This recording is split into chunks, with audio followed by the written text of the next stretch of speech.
After nearly 2 decades of paranormal research, we are constantly faced with a supernatural theme, a reoccurring ghostly chorus that cannot be ignored, and it's that the heart of many hauntings are deeply rooted in familial connections. It's our pursuit of this persistent trend that compels us to delve into the phenomena of those visited by their departed loved ones. One night I woke up in the middle of the night because there was an old woman in like a formal blue dress tucking me back into bed. I didn't know who this person was, and it was a little terrifying. She said that it sounded a lot like her grandmother. I did a little bit of research into your family. I have something I'd like to show you.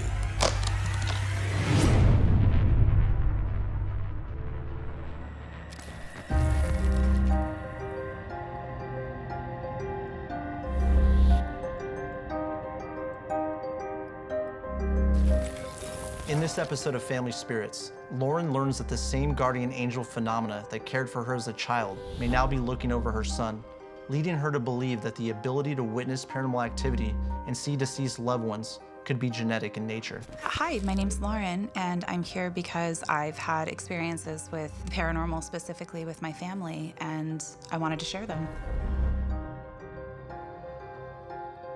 We had just moved to a new house. We had moved from New York to Connecticut, and the big house that we moved into was kind of scary and creepy already. It had like a lot of noises. It always felt like there were footsteps or creaks, even though it wasn't really that old of a house. And when I was about 5 or 6 years old, one night I woke up in the middle of the night because there was an old woman in like a formal blue dress tucking me back into bed. And we didn't live with any older relatives. It was my parents, my brother, and myself. And so I didn't know who this person was. And it was a little terrifying, to be honest. You know, the next day, I asked my mom about it. And, you know, she assumed that I was dreaming or that it wasn't, you know, anything to be worried about. But it happened again, like periodically, where she would be there at night, you know, maybe tucking me in or, you know, just kind of like there in the room. And eventually my mom believed me and she asked me more about this person. And she said that it sounded a lot like her grandmother.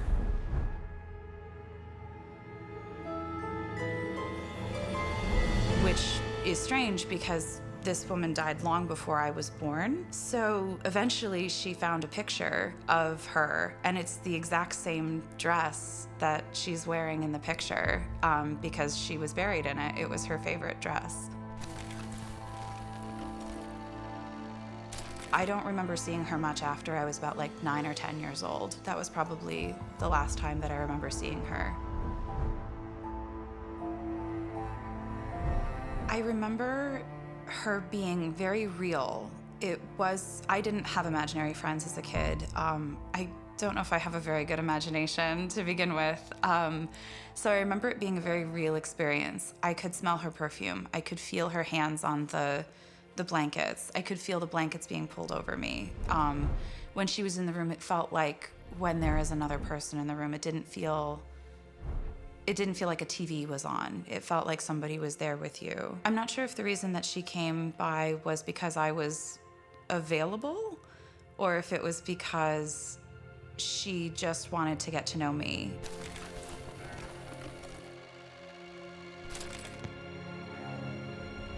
My grandmother did lead a pretty interesting life. I found out a lot of it when I was older instead of when I was a kid. I don't know if that's because my parents didn't want to share that stuff when I was a kid, but I've learned actually quite a bit about it in just the past few years. Her husband, my great-grandfather Max, he worked on Broadway in props and lighting. He was part of the lighting union. Lauren's case is one of those that you have to think about, how do genetics play into this? Is there some kind of genetic ghost code to these familial hauntings? And I know Lauren kind of takes an interest in that a little bit. She's pretty much convinced, and she explained it in a very, very concise way. She believes that not only due to the experiences that she had, but other members of her family had, that there is most certainly a genetic aspect or component to witnessing paranormal phenomena. I've had other experiences with my grandfather, which is interesting because he was not related to Helen. We called him Poppy. His name was Carl, and he was an Italian immigrant. He emigrated here in the 30s or 40s. He married my grandmother, Marilyn, and they had 3 children. My mother was their oldest. My grandfather was an extremely popular and charismatic guy. He, knew how to work a room. He had lots of friends. As a joke, they used to call him the mayor of Kingston, which is where we were from. And he always wore Giovanni Musk, the cologne. And it's very interesting because that's actually the experience that I and other people have had with him, both when he was alive and afterwards, is you always knew when he was in a room or when he'd just left one, because his cologne would still be there. This is a story that keeps coming back and back and back. All parts of the world, all civilizations, and numerous cultures, numerous religions believe that there is a connection between young children and the other side. So he passed away when I was probably about 10. I think I was in 4th grade. And it was really hard. We saw my grandparents a lot. They were very close to us. And not physically, they lived quite far, but they made an effort to be a part of our lives. And so we saw them, 2-3 times a year for multiple weeks. After he passed away, there would be times when we would just randomly smell his cologne in places. And it's interesting because it always seems to happen in the car. He did not drive. My grandmother always drove, and so I think he's just used to being a passenger, perhaps. It happens a lot to my mom and to other folks that are, were his children. But for me, it's happened once very recently. After my son was born, he always cried in the car seat. Like most children fall asleep in the car, but not my son. He hates being contained in any way. He's got a big personality. And so we'd put him in the car seat and he would just cry all the time. One day we were driving home from a doctor's appointment. It was just me and him. He was probably about 3 or 4 months old. And we finally got to the garage. So I pulled forward to back in and he just stopped crying. And I was so relieved. I was just like, oh my gosh, thank God, he's finally fallen asleep. Maybe I'll just go out for a little bit of a drive. As I turned to look back to back my car in, this overwhelming smell of Giovanni Musk just hit me full in the face. And I realized, I was like, oh, he didn't fall asleep. He was just getting visited by someone who wanted to meet him. We're talking about a possible generational visitation with Grandpa, right? Where he was there for her, very close. I mean, they used to hang out in the back seat, right? They used to drive around all the time. All of a sudden, she's driving around with her son in the back seat, who does not like riding in the car, from what Lauren was saying. And he's quiet one day, and all of a sudden, lo and behold, there's that smell. And the reason why I think this is an intelligent energy is because other people in other homes are smelling this. Mm-hmm. Other members of her family. It's interesting to think about how these things are related in families. Until I had a child, I never realized how much your genetics play a role in who you are and who you become. And I definitely think, knowing my experiences as a child with the paranormal, that this propensity for experiencing things must run in families. But this experience to reach out from the other side maybe is also something genetic. Maybe there's something that allows us with our genes to participate in the threads of the world outside of our comprehension. I definitely think my son has experienced some form of paranormal activity, and the only thing that I can hope for is to give him guidance and protection from, experiences that might be scary.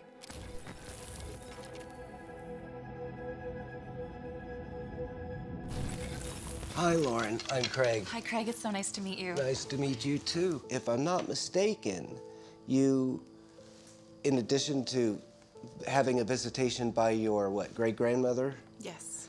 That you had some of their belongings in your possession, family possession, correct? That's correct. My parents actually still have them. They've since moved away from that property and into their retirement home, but they've kept them. They had a secretary desk, which I had no idea what this was, but it's a desk that folds down. They use it to keep all sorts of paperwork. When we were kids, they used to actually keep like all of our school supplies in it. So we were using it regularly every single day to get stuff. So it got a lot of use. Now, was there any kind of showbiz stuff that they had? I don't know. That's a really good question. Nothing that got showcased. I know as a kid, I had a very interesting costume box. And I think some of that was like cast-asides from different things that my mom had and like maybe some old shows, but there was nothing, I think there were like some old playbills maybe, but not any like stolen props. No stolen props. Well, I wasn't asking about that. It's just between us. So I did some research into your family, both sides, the Siegels Yes. and the Grazis. Yes. And you have a very eclectic, interesting family. So I can't wait to share with you what I have found out about them. I'm very interested to learn more. Oh, no, I think this will shed some light onto your family and bring out their personalities maybe a little bit too. Probably explain a few things. Well, you never know. Now, if any thoughts or stories come to mind, please let me know, because there's quite a bit of information to go over here. Wow. Let's start with the Siegel side of the family. Okay. So your great-grandfather, the one that you said worked on Broadway, Yes. his name was Max. Yes. Max Siegel. He turned out to be quite a fun character to research a little All right. bit. He was born May 30th, 1900 in New York. His parents were Ike Siegel and Annie. Both were Russian Jews, and they spoke Yiddish. That is literally what it says even on the census records. Now, your great-grandfather Ike worked in the poultry business in New York City. Really? And then Max married Helen. Yes. Her maiden name was Aspen Leiter. Yes. And they married on June 15th, 1922. That's my wedding anniversary. Is it? Yeah. Not 1922. Well, of course. Huh. How fun. Max was a little speedster as a kid. Okay. I don't know if you're quite aware of that, but I found some really fun stuff about him. I guess he was quite a character. He was. Yeah. From everything that I could gather, he was definitely a fun character.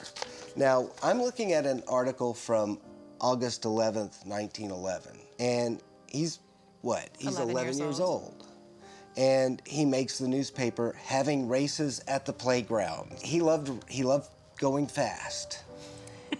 And this translated a few years later. He actually, before he started working in a theater, he briefly had a stint as a cab driver or some kind of motoring people around.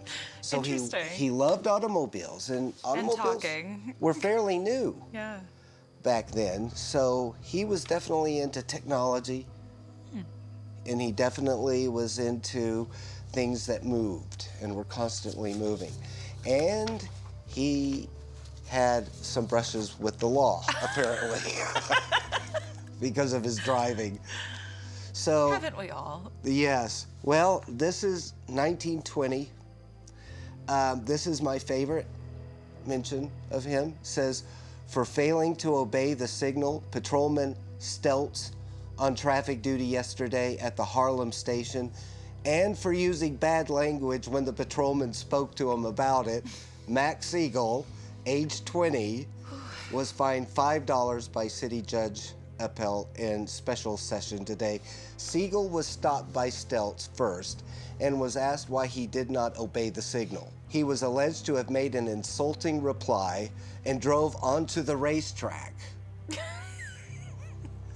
When he came back after the races, he was served with a summons.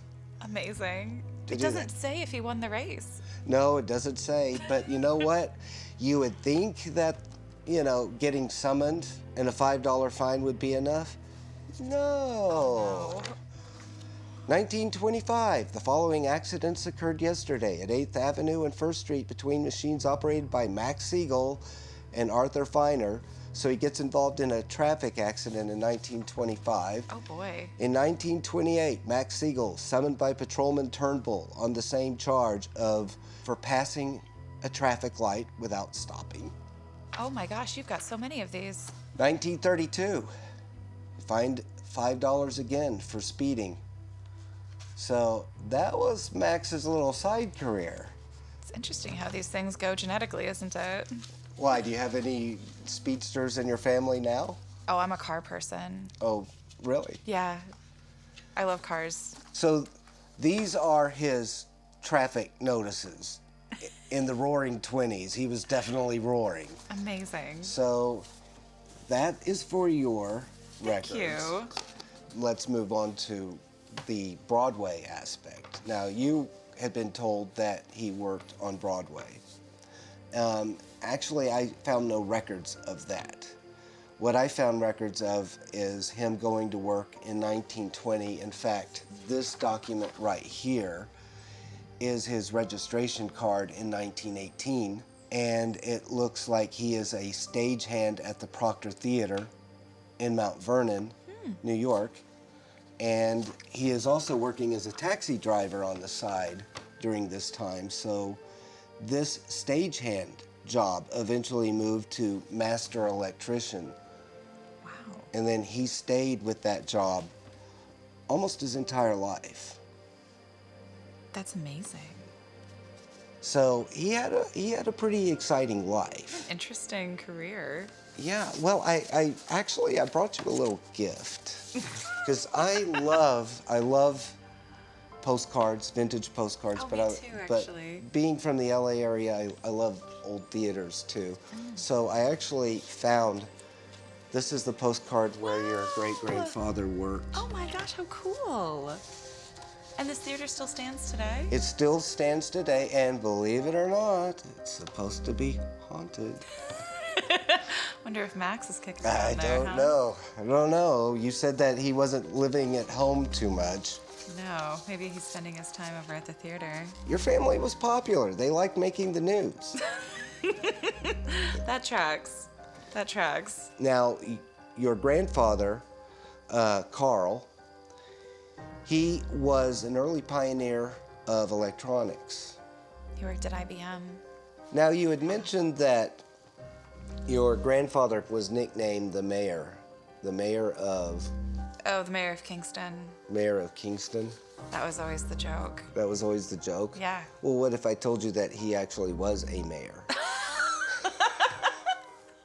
I think we all just assumed he was making it up. Well, unless he's feeding the news cycle. Wow. Says Grazi wins mayoralty in Rosendale. Yeah, Rosendale. At 36, he is one of the youngest mayors in New York State. Wow. So then it goes into his background. Mr. Grazi was born in Mount Vernon, attended Nathan Hale School, Washington Junior High, A.B. Davis High School, and Westchester Community College. I am staggered. I guess my grandfather was more involved in politics than we realized. Yeah. Wow. So I also see right here, article says right here, this is dated 1970, okay? It says that he died at his home in Kodak, Tennessee, and he was 61 years old. You said he died young. So he was larger than life. Yeah, he was. Very much so. And so it comes as really no surprise from a psychological point of view that he would come across as larger than life in these visitations. The mere fact that it's obvious he made his rounds in life. Yeah. And the stories you're telling, without even knowing all of this, seem to indicate he made his rounds in the afterlife. It makes me wonder who else he was visiting.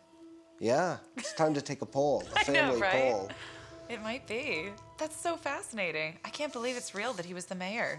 Lauren, thanks for talking to me This about... has been such a pleasure. Thank you so much. Sure, and I hope you were able to get a bit of an insight. It really sounds to me like your grandfather, Carl, is definitely still showboating and still campaigning. Mayor of Heaven, right? At least with your family, still making his presence known. I didn't know at most of this, so this has been very educational. Lauren's ghostly encounters with her great-grandmother make a compelling case for genetic paranormal theory. Her childhood phenomena kicked off a lifetime of experiences not only for her, but now her son. This leads Lauren to believe that one's ability to see family spirits could be a trait passed down from generation to generation. It absolutely feels like death is not the end. I don't know what happens after we die, and I don't know if it happens for everyone. But I think that there are some people who want to continue participating even though they have passed, especially if they're your family. I think that they just want to continue participating and getting to know the future generations.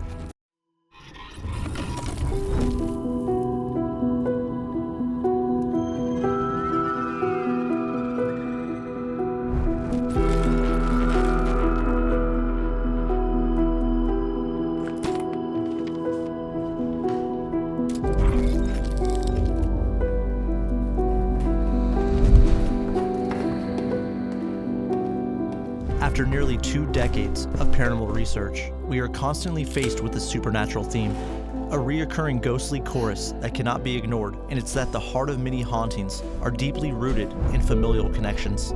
It's our pursuit of this persistent trend that compels us to delve into the phenomena of those visited by their departed loved ones.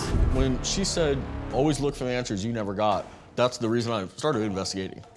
So when I investigate, I've always said that if I can give other people those answers that I never got, then I made her proud. He just went, so now it's my turn. I personally believe that that's what she wanted in the end. What the fuck was that?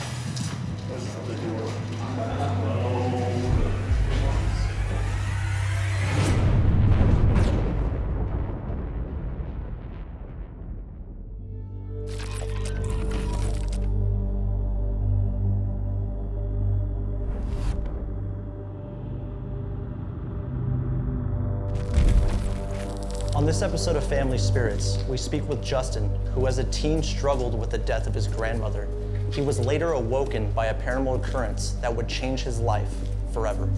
My name is Justin Nunn. I'm here at Waverly Hills Sanatorium, here to talk about the time my grandma visited me.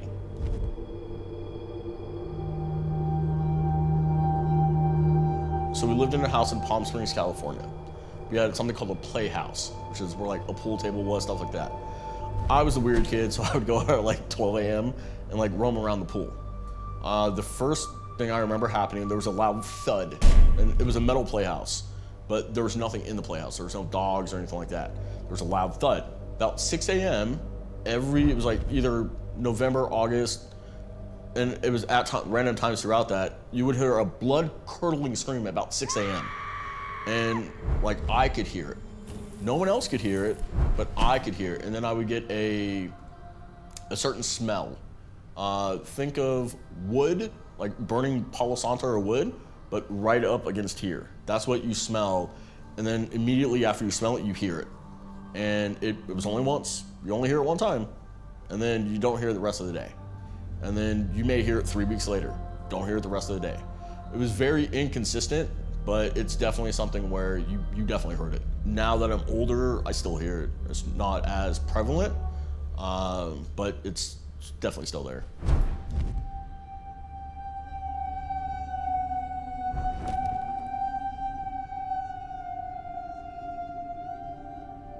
Did anybody hear the footsteps back there, or was that just me? There was footsteps way back there. My grandma was more of an authority figure. My grandpa was like, hey, I'm just kind of going along with the flow. I've never like had a bad experience with them. It was always very much, hey, like, are you okay? How can we help you? I would say it was like caring and very loving. If I had any questions or any doubts, and let's say my mom didn't answer them, I would ask my grandma. She always made me make the right decision, so I had to make the decision. And that was something that they always kind of instilled in me was you make the right decision for the right reasons. The guiding light, so to speak, of what I believe grandparents should be. Every Sunday, we would go up there and we'd spend the whole day with them. As I got older, about 5 or 6, my mom would go to like business meetings, training, stuff of that nature, so we'd spend 4 or 5 days with them.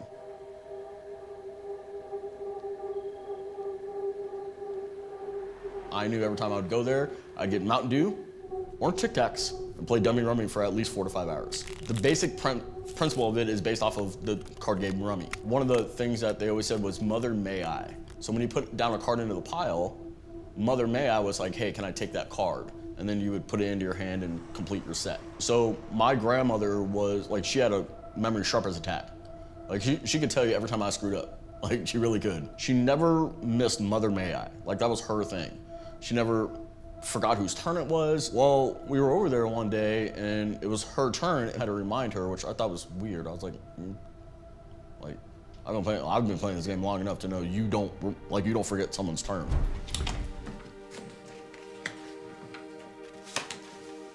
Oh, it's your turn. Oh no, remember, he just went, so now it's my turn.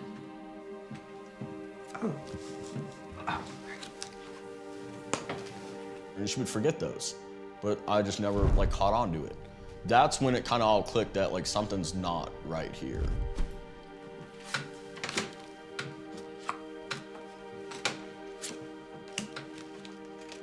And she had said that she doesn't feel she has much time left. And for me, like as a kid, like, I don't know what that means. That's kind of when everything kind of started making sense, so to speak.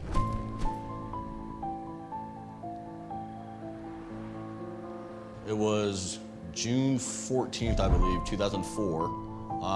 I had a friend named Tony. We had planned a trip to go to Iowa. On my way to Iowa, on the plane, I will always remember that, and it wasn't the typical like queasy feeling you get on the plane. It was like something was like wrong here. And I remember one specific time I called, my grandpa was there, but my uncle was there too, which was weird because my uncle never came into town. He lives in Seattle. I remember I asked my mom, I was like, hey, can I talk to grandma? She goes, she's sleeping. I keep calling back every day, asking to talk to my grandma because my grandpa's still there. I just thought maybe they got lonely, so they came to the house. Like, I don't know any better. And as like we're going through the vacation, I get a really unsettling feeling that just something's not right. It was like that despair feeling that like something's not right here. Like someone's not around anymore. And on the last day I called my mom, I said, hey, is grandma there? And she goes, yeah, but she's sleeping, which was a red flag because my grandma never took a nap at our house. Like she was always awake. And I was like, that's weird. So fast forward to the day I land. I asked my mom, hey, is grandma okay? My mom's like, yeah, grandma's fine. Okay. So we get back to the house and it's the morning after I got back. So my mom comes out, she goes, hey, I need to talk to you. And she goes, grandma died. No. So obviously you process that. And I remember I asked my mom, like, how did this happen? My mom said she died the day you left, but I didn't tell you because I didn't want to ruin the vacation. It's about 2 weeks later, roughly. It's about 11:30, 12. I wake up and I hear vacuuming.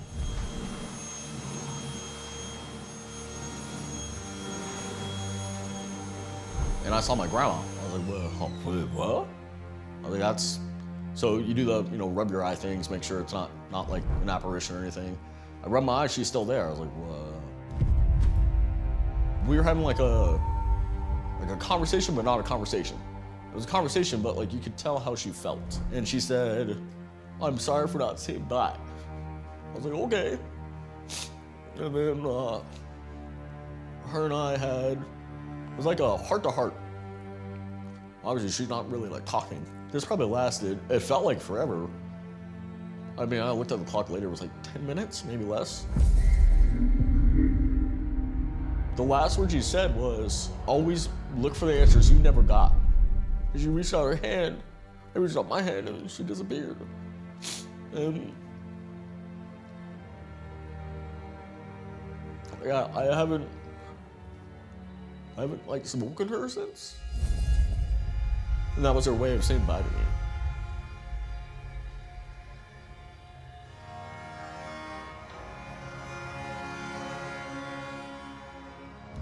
I personally believe that that's what she wanted in the end, is she wanted me to keep searching, so that way I can help others. That's the reason I started investigating.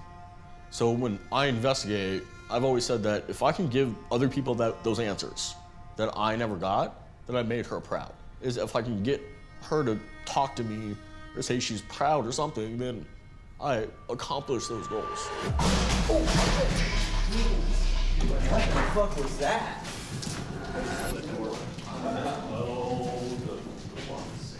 Door fell? Yeah, door fell. No. It fell this way? Yeah. That was where it was found. No, that is not moving. No, come on, man. Yeah, it's, no. That, it would take like a, There was a gust of wind, but like that a was- monsoon Yeah, and that was, I felt the type breeze that came through. wind That to was move not. that, Brandon. I mean, this is not a heavy, this is not just a. That's a heavy door. Day in Louisville. No. This is like, almost like hurricane or heavy storm. There is no heavy storm outside. Leave it to my interview. I know. That hasn't happened before? No. Whoa. Dustin, what'd you bring, dude? Whoa. Do you want the real answer? Because I can give you the real answer. You ain't gonna like it though. I want to hear it. Oh, my attachment? You have an attachment? His name's Tovar. Typically when I start talking about my grandma and I get emotional and kind of vulnerable, that's where things will start happening. Winds will start picking up. Sometimes you'll hear random voices, but it's typically when I get really emotional, and that's when things kind of go, not south, but they definitely get more interesting. If he senses something's gonna go down, he's gonna come out, and he's not necessarily always the nicest when that happens.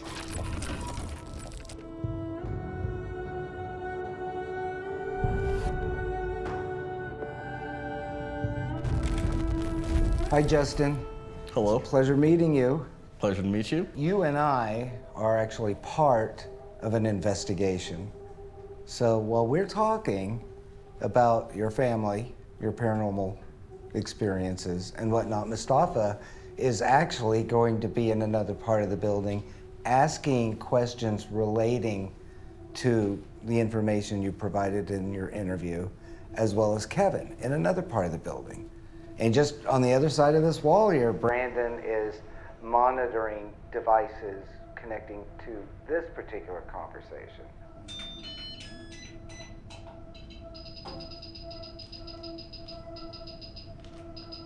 How's it going? My name's Kevin. The last few days, we've been doing some interviews in the hallway with some people. And it seems like I've been looking down here quite often. And it looks like shadows passing in and out of this room and the one next to us. Have you been listening to some of the people we've been talking to share their stories?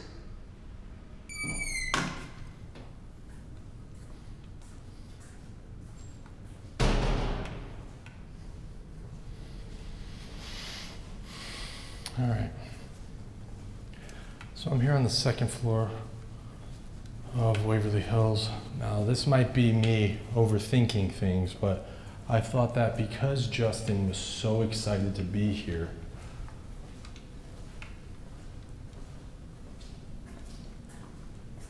his first visit to Waverly Hills, that it would be great to come to the second floor, because this is the first floor that you visit when you're here. You walk through.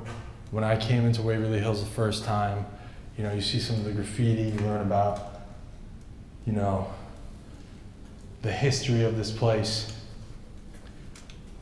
You learn about the history of what happened to it after, thankfully, tuberculosis was not a death sentence in America anymore. We're in Waverly Hills. Yes. One of the most haunted locations in the United States. The ghost stories are legend here. And I got really excited when, during your interview, that you were actually talking about certain things pertaining to exactly what we're about to do now. You were talking about the energy of places and how sometimes they can be manipulated, evoked through emotional discourse, emotional feelings.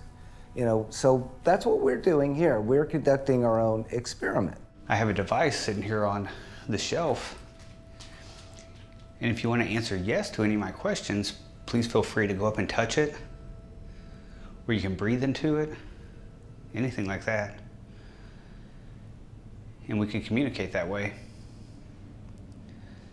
Ooh, had a hit on the paralight.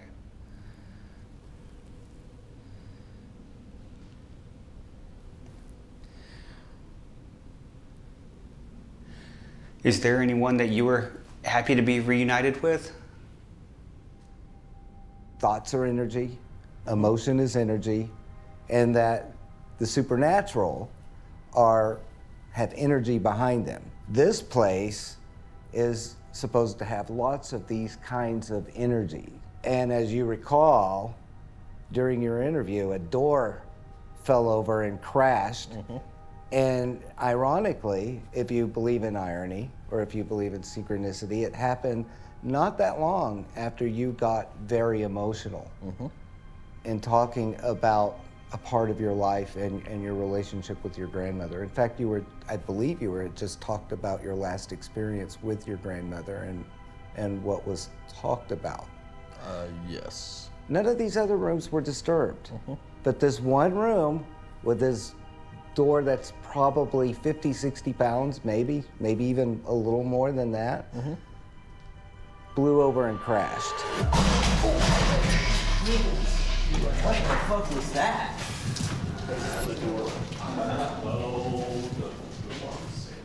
I'm gonna just open my briefcase and pull out my cheat sheet. It has just a little bit of information to help me here.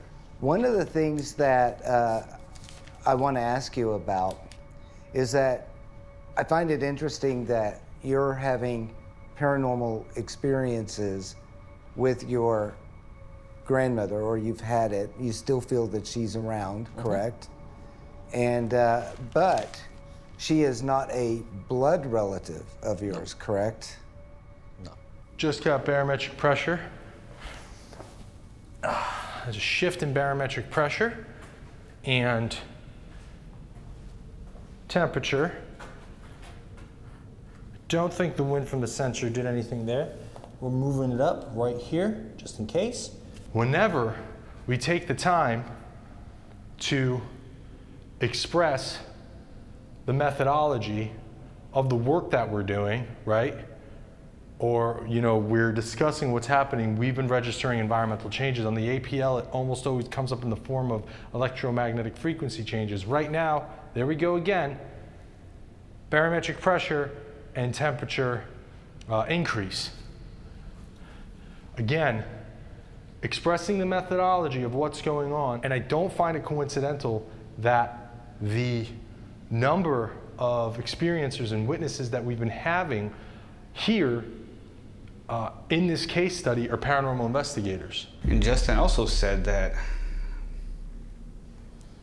a lot of times whenever he gets really emotional, he has an attachment with him that'll sometimes act out. Did somebody come in here with Justin?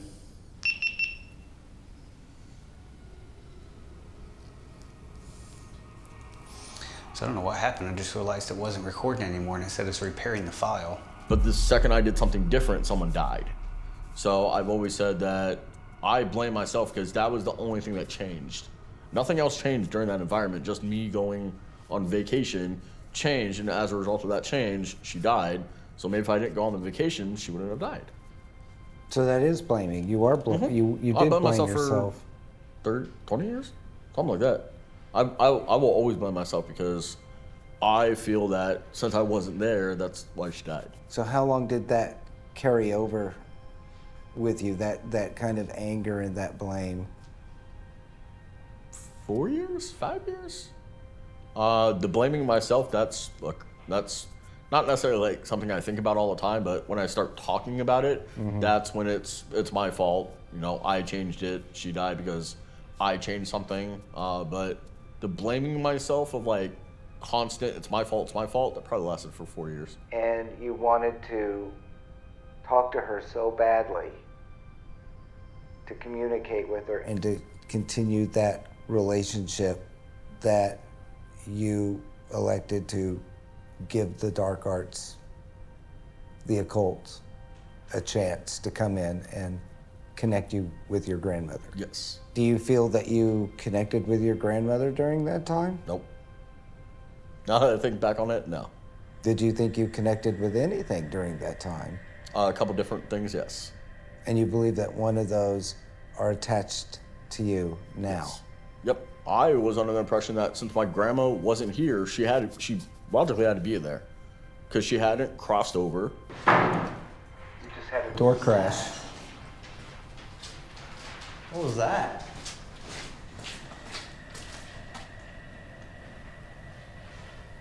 I have no clue what that was. That was a door that crashed. I saw it.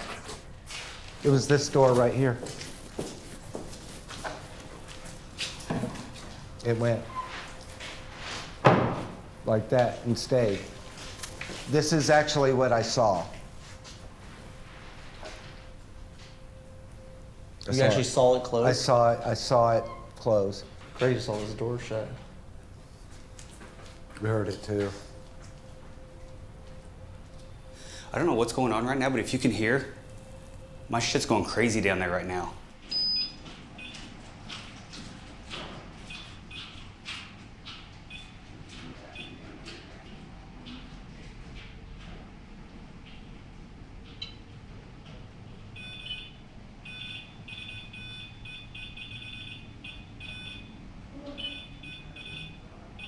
So the most dramatic thing that happened during Craig and Justin speaking about the research was the fact that Craig saw this door slammed over here. We heard it, but our orchestral instrument here detected a jump from a 38 magnetic direction to 51, which is a massive jump, the biggest we've had on the orchestral instrument.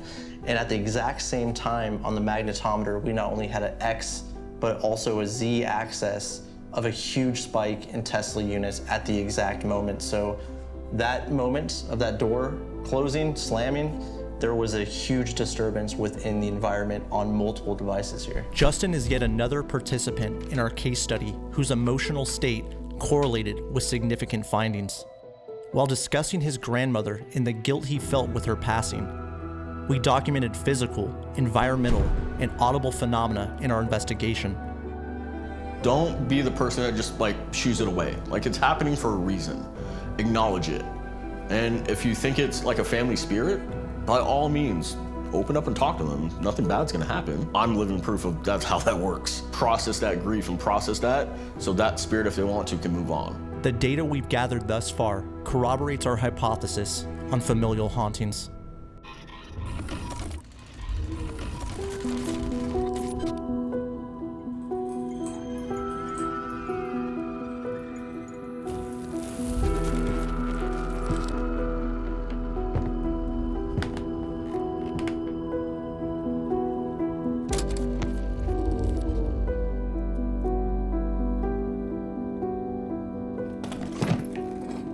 After nearly 2 decades of paranormal research, we are constantly faced with a supernatural theme, a reoccurring ghostly chorus that cannot be ignored, and it's that the heart of many hauntings are deeply rooted in familial connections. It's our pursuit of this persistent trend that compels us to delve into the phenomena of those visited by their departed loved ones.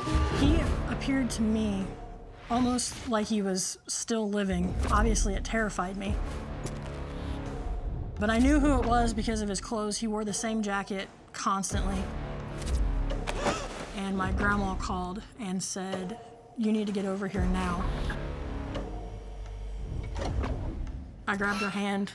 I said that I loved her and I told her goodbye, and she was gone. I did a little bit of research into your family. I have something I'd like to show you.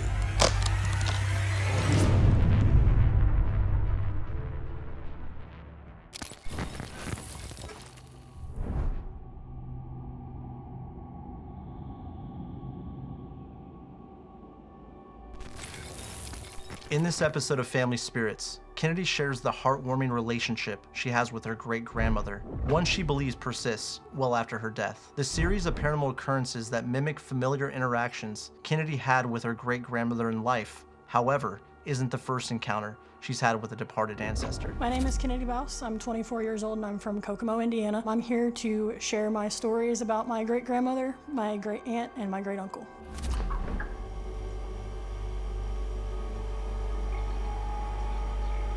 My first paranormal experience was actually between the ages of 7 and 9, and it was my deceased great-uncle. I was in my shared sister's bedroom. We shared a bedroom at the time. We were little, we were very close. And she had stayed the night prior at a friend's house.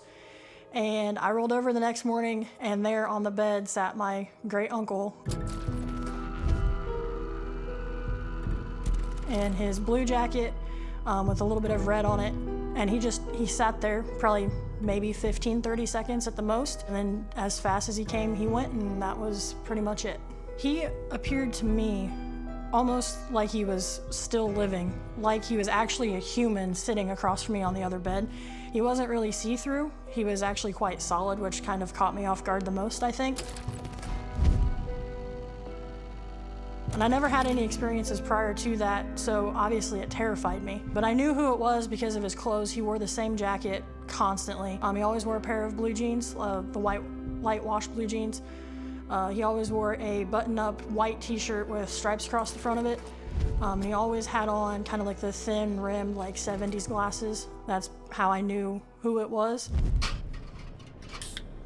He was very goofy. He was heavy into cigarette smoking and drinking, especially beer. He loved those things. We actually just threw away the last can of beer of his from the fridge earlier this year. So that can of beer, my great-grandma, after he passed away, for whatever reason, she kept that one can in the back of the fridge for years. And then when she passed away, we actually just kind of left it in there. I think my grandma maybe might have left it as an offering sort of thing. It was something that, we did for my uncle, so we kind of just left it for her. She did drink the same brand that he did, but she wasn't too heavily into it like he was.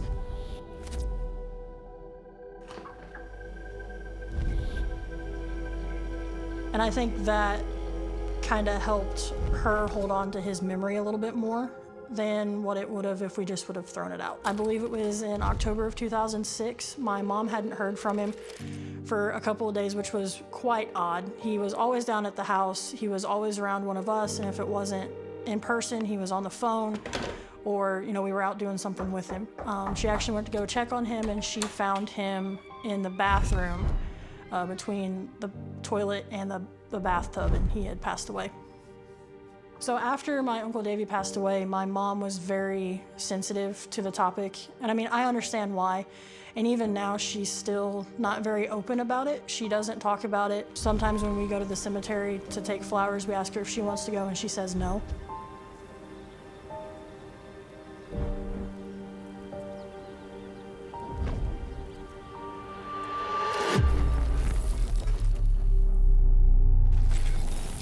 The biggest thing that jumped out to me was just how much Kennedy loved her great-grandmother.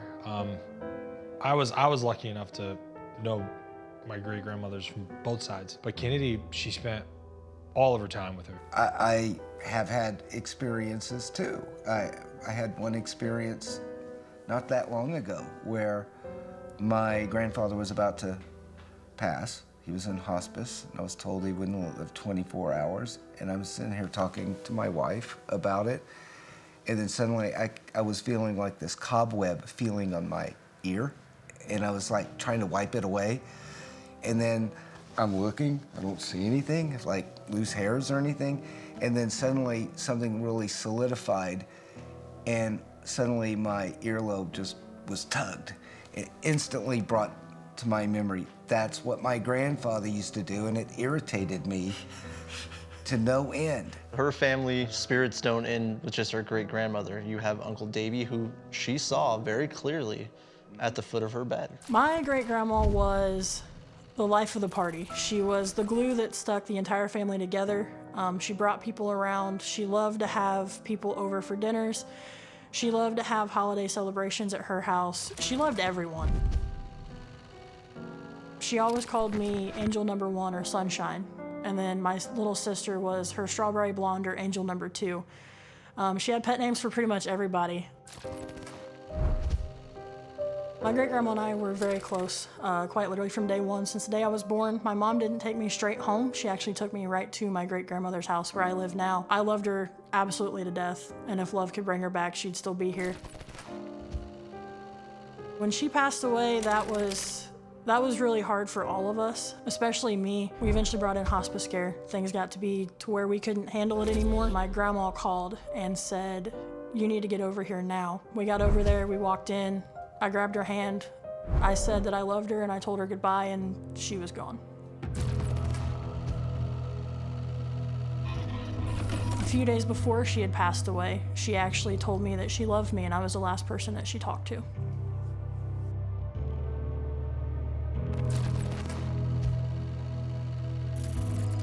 So 2 or 3 months after my great-grandmother passed away, I started having experiences. I was laying on the couch one afternoon and my foot was poked out just below the blanket facing her bedroom. When I was asleep on the couch, she would come through and run her finger up the bottom of my foot, and I absolutely hated it. And that's actually what happened that specific afternoon. I felt the finger start at the ball of my foot and run all the way up to my toes. And I actually curled my foot because it actually felt like a human had touched my foot. If you guys remember, there was a very specific nickname that her great-grandmother would give her, right? Which was Sunshine. Sunshine. She messaged us after this meeting and told us that she, was hungry, ordered some food to have delivered, and the driver's name was Sunshine. That's weird. So it's an interesting case. My great-grandmother loved to cook, and around the same time that the whole touching my feet thing happened, we would hear the pots and the pans moving in the cabinets in the kitchen, thinking that there was actually somebody in there. There was nobody. My great-grandma claimed to see one of her younger sisters, but I asked her, "Grandma, who were you talking to?" And she said, "Well, that little girl right there," and she pointed on the floor, and I'm like, "Grandma, there's no little girl." And she said, "Yeah, there is. She's in trouble. She needs help." And I said, "Well, what's wrong with her?" I said, "Can we help her?" And she said, "No." And then another instance, she ended up seeing one of her little brothers who was tragically killed in a wagon accident when he was a little boy. My cousin actually had similar experiences with my Aunt Betty, which was her grandma, and Aunt Betty was my great-grandma's sister. I think there's a parallel between the experiences that I've had with my great-grandma and the experiences that my cousin has had with Aunt Betty. My cousin actually said after my great-grandma passed that her clock had stopped working, but she did mention it that the exact same thing happened when her grandma passed away, my grandma's sister. She said that the clock stopped at the same time. They were both very close as well. I think there's something kind of parallel with the experiences that she has had with her grandma and the experiences that I've had with my grandma.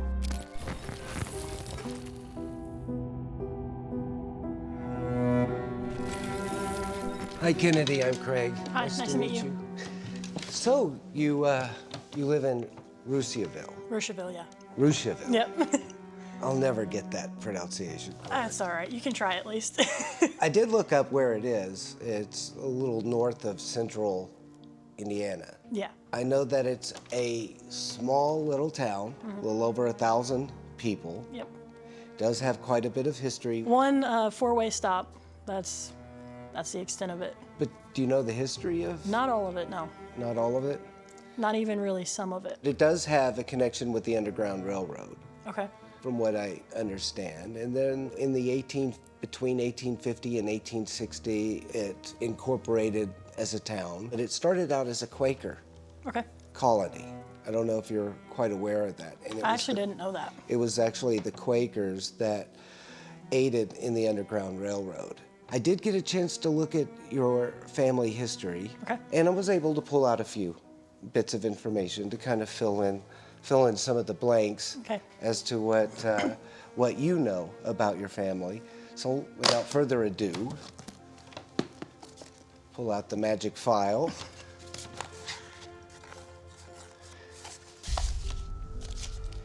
Now, I mostly focused on your great-grandmother.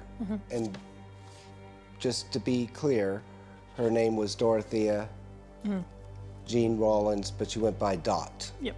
I see that she was born on March 10th, 1929 in Kokomo, Indiana, which isn't too far away. Right. So her father was Lyle Rubush, and her mother was Cecile Powell Yep. before she married, and then she became a Rubush. Now she lived a long life, and she had lots of siblings, Yep. a whole family of them, and I tried to look them all up. Now, did your great-grandmother ever talk to you about her dad? Not really. There were some things that, you know, like old memories of where they would take a road trip. That's pretty much it. She never really went into too much detail about it. Well, I found something kind of interesting about him. I did pull a 1930 U.S. Census that does mention your family. I'm going to try to look up what his occupation was. This would be your great-great-grandfather, correct? He worked as a load dispatcher for a power company. Sounds right. Well, he died young, and he died in 1943. He was killed by a train. I didn't know that. Yes, he was killed by a train, and it doesn't make a lot of sense. So I'm going to read you parts of it. Okay. So it says Lyle F. Rubush, 32-year-old, father of 12 children, was killed instantly at 3:40 o'clock Sunday morning by a nickel plate southbound freight train at the Mattingly Crossing a mile south of Jackson. Rubush was sitting on a track rail at the time of the fatal accident, according to Coroner Raymond Little. The coroner said that the conductor in charge of the train reportedly saw the trainsmen. They saw Rubush sitting on the track. They didn't have time to stop the train. The body was badly mangled, said the train conductor, and the train hit him at about 45 miles an hour. It also happened to be raining at the time. And the coroner concluded his primary investigation about 7 o'clock that morning. The body was taken to the Warner Funeral Home. They never could explain why he was sitting on a railroad track at 3:40 in the morning on a Sunday in the rain when the train hit. I never heard that story either. Your great-great-grandfather was born in Sharpsville, the son of Clyde and Ida Lance Rubush, now residing in Wasakee, Wisconsin. You'll recognize these names. Dorothy Jean, Yep. who was 14 at the time. Robert, James, Ida Mae, Betty, Alice, Martha Jane, David, Carol, and Billy. They didn't rule it suicide, at least in the newspapers, but it's very suspicious. Yeah, it's definitely not a story that I've heard before from anybody in my family. My mom, my grandma, my great-grandma, nobody ever told that story. It is kind of peculiar, for sure. I'm going to go ahead and turn. I'm going to turn this over to you. This is the news announcement of your great-great-grandfather's death.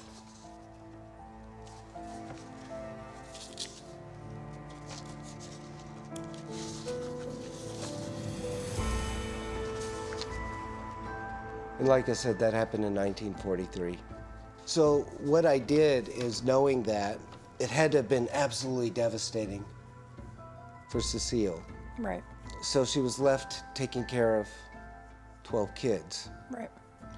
And so what I did is I went over all of your great-grandmother's siblings and tried to find, information on each one, that, especially the young ones that she Right. mentioned seeing in her final days.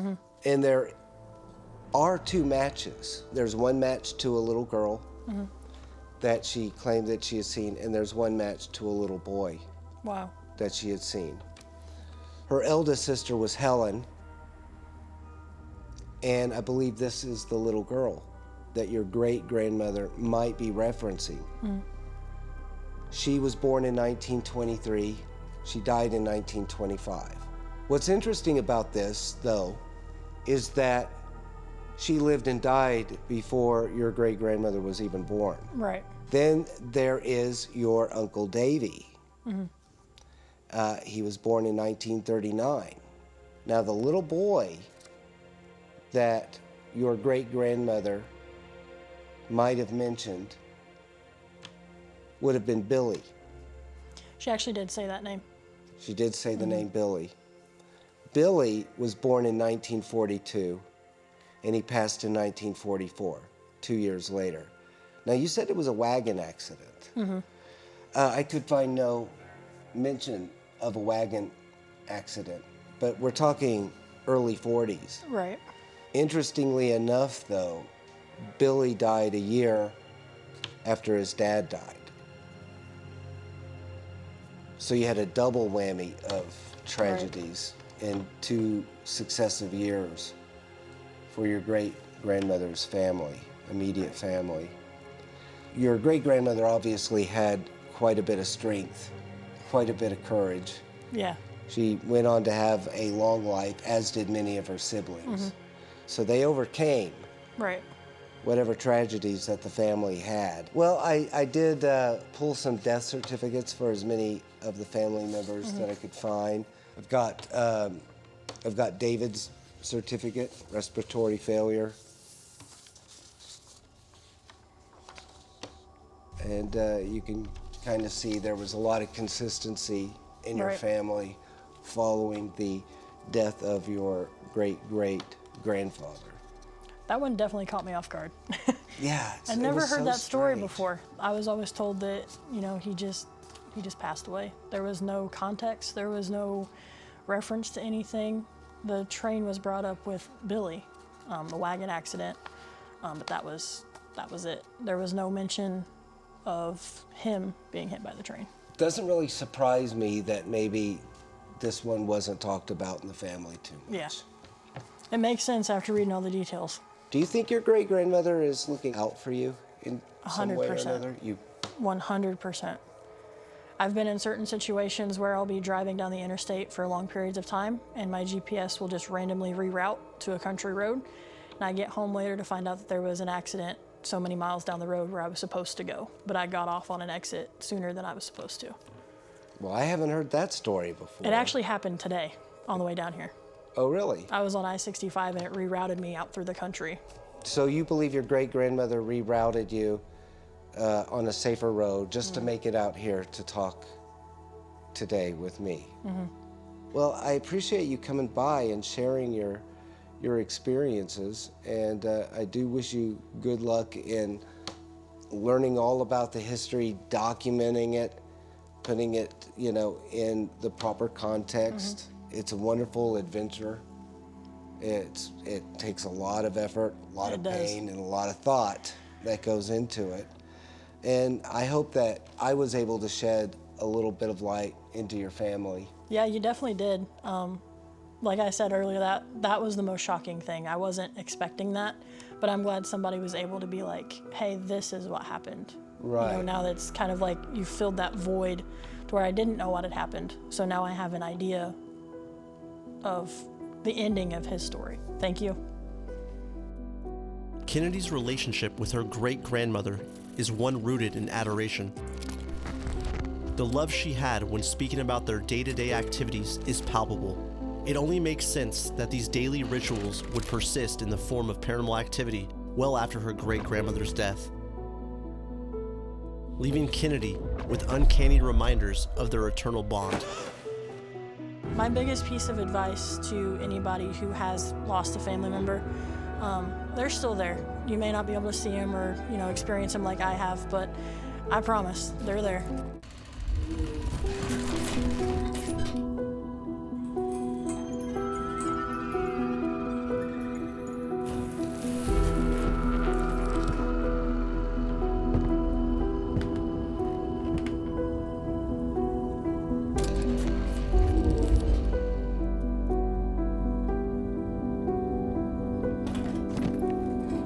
After nearly 2 decades of paranormal research, we are constantly faced with a supernatural theme, a reoccurring ghostly chorus that cannot be ignored, and it's that the heart of many hauntings are deeply rooted in familial connections. It's our pursuit of this persistent trend that compels us to delve into the phenomena of those visited by their departed loved ones. I was in my room, it was late at night, it was dark, and I had heard horses, and I walked outside, and I seen a really bright light off to my left. I heard her laugh.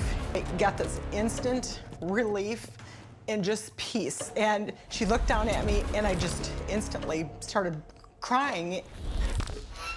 He's literally sitting on my legs to where I couldn't move. I did a little bit of research into your family. I have something I'd like to show you.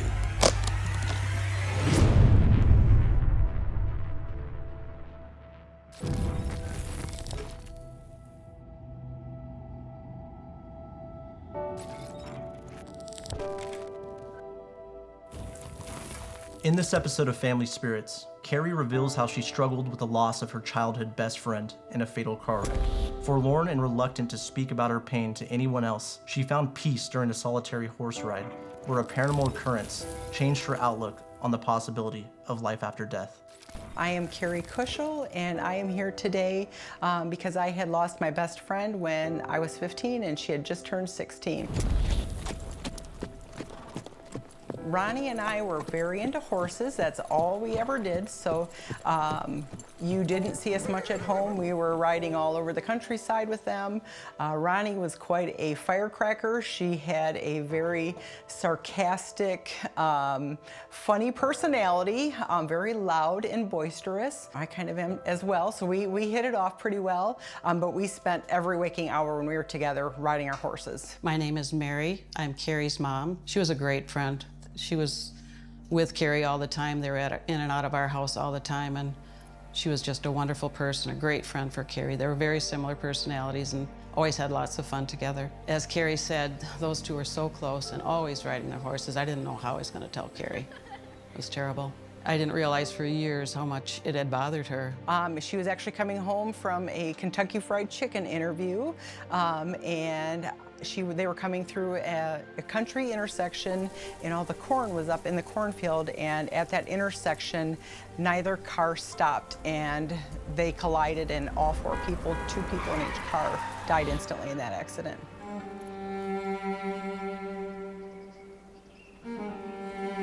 I felt bad that I hadn't realized how devastated Carrie had been because she kept it to herself for so many years. I was glad that she could talk about it, and it just freed her to be able to talk about it to all of us. I think at 15, you just don't, like, it doesn't sink in. It doesn't seem real, and it takes quite a while to process.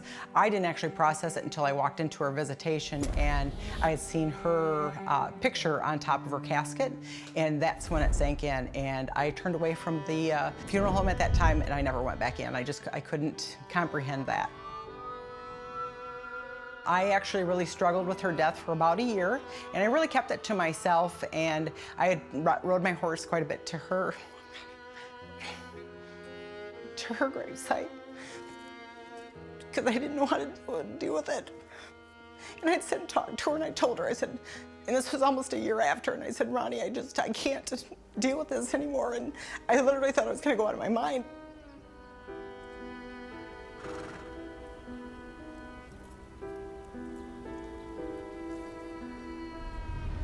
I really don't know how far after that she gave me the sign.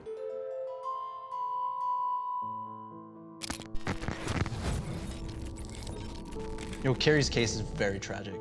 I mean, this one, just heart-shattering stuff right here. To hear about this childhood friend, someone that was dearly close to her, dying in a tragic car accident, and kind of the aftermath associated with it.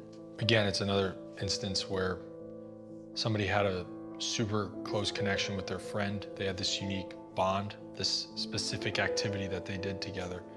And what struck me a lot about Carrie's story is she didn't really talk about it with anybody. She didn't express how she was feeling. She didn't really go into how she grieved. I don't even think she grieved, openly. She did it by herself. She definitely was shut down at the time that her friend died. And it was a struggle for her to actually even accept that her friend was dead.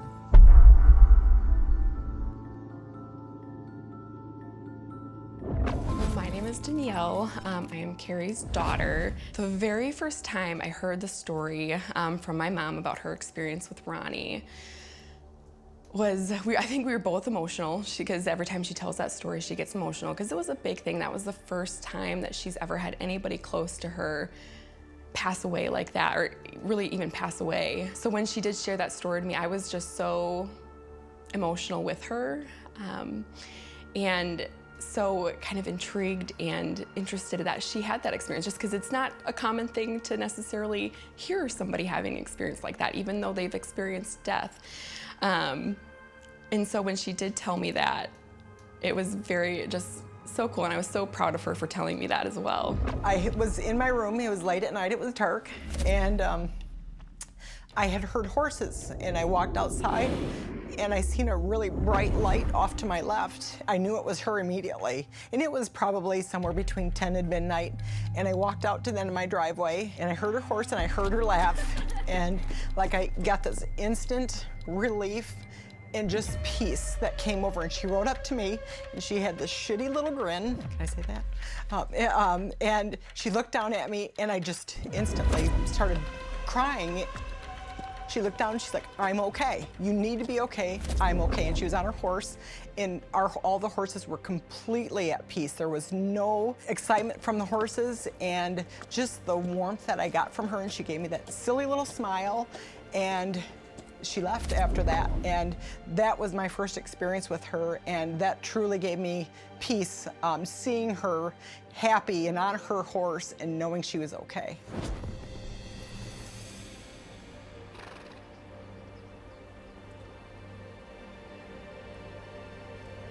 That was what I needed to know, that she was okay. And after that day, I had complete peace. There's one common trend here, that not only having this experience with her, friend, seeing her after her tragic car accident, but a good friend of hers, husband, died in a car accident as well. And he showed up to give a message, which was, it's something we can't ignore, right? Is that correlation. Well, what's interesting about that, what's funny about that instance is that Carrie initially she didn't tell her friend about it. Another friend of mine who had lost her husband suddenly in a car accident as well. And it was probably several months after he had passed, and I was sleeping, and I woke up, and he's literally sitting on my legs to where I couldn't move.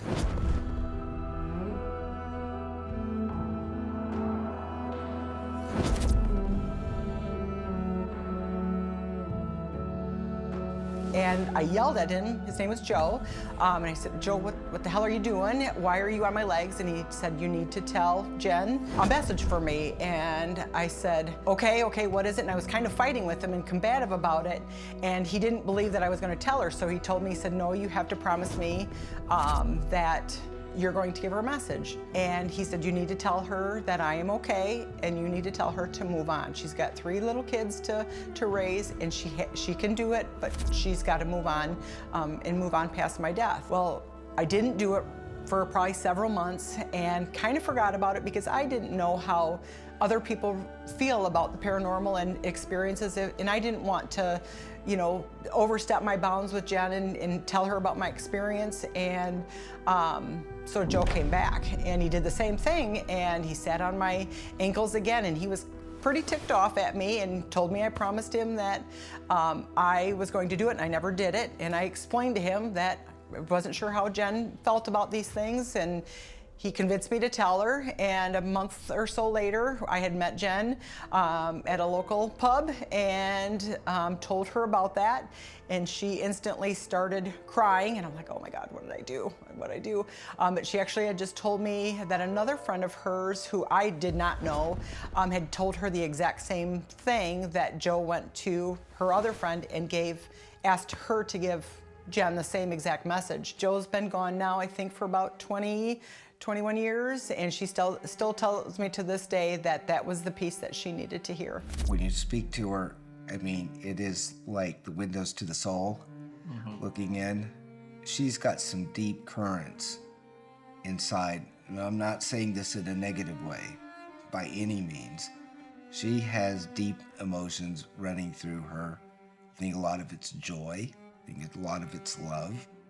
She is a very positive person. You have the 2 tragic auto accidents that took the lives of 2 people decades apart.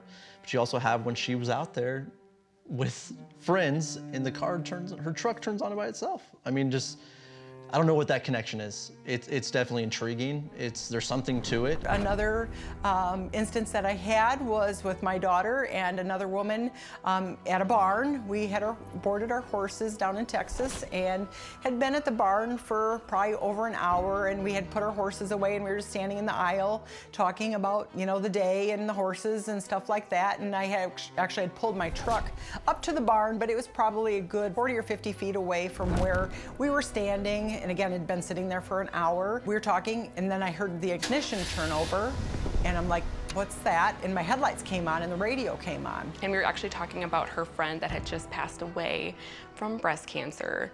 And while we were talking, the truck, you heard the ignition turn on, and what caught us was that little click, and then the headlights came on.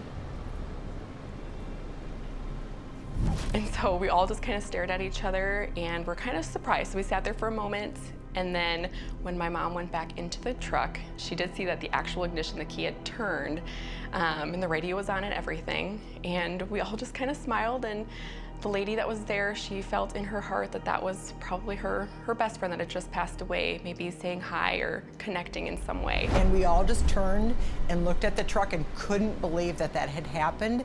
So I walked to the truck, and literally the ignition had turned. I physically had to turn it back after that had happened. The house that I have now, when we had just moved in, and I didn't actually notice this right away, my youngest daughter had come by, and we were going through the basement, and she notices on the old basement door, our house was built in '55, and it was probably an original door. There was actually Ronnie written across the door in very large letters and like a chalk, and it was R-O-N-N-I-E, and that was how she spelled her name. And my daughter come up and she's like, Mom, why didn't you tell me about that? I'm like, what do you mean? I didn't even notice it. How can I not notice that? I walk through the door all the time. That was just the best gift that Ronnie could have given to me after we had moved in, and I thought that was just the coolest thing, that she was still with me.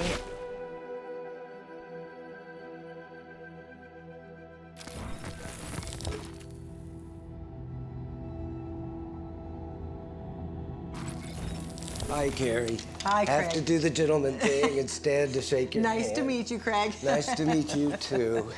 Thanks for coming here and sharing your stories. You bet.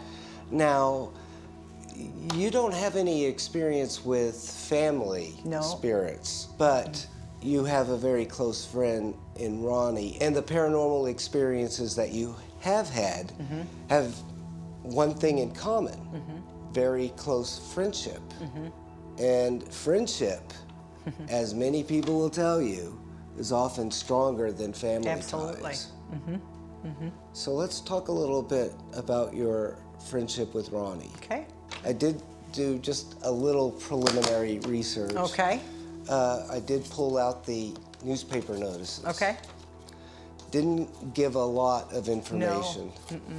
So she was born in November 1970 in Bridgeport, Connecticut, and she died close to Christmas, 1986. 5 days before. In Janesville, Wisconsin, or just right outside of Janesville, Wisconsin. How close were you to her family, her parents?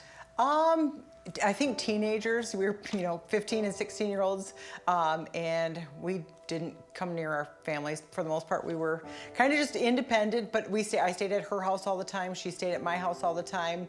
We were just gone a lot, so I felt like her mom was probably just like my mom to me. I felt close to her mom as well, but we just kind of were always out on our own adventure, so we didn't see our parents a whole lot at that time. Did she have any brothers or sisters? She had one brother. Now, when we talked about this, I asked you, and I'll ask you again, you guys didn't discuss the paranormal. No, we did not. No, not at all. No, we only talked horses. Not even boys, just horses. It was that live and breathe horses.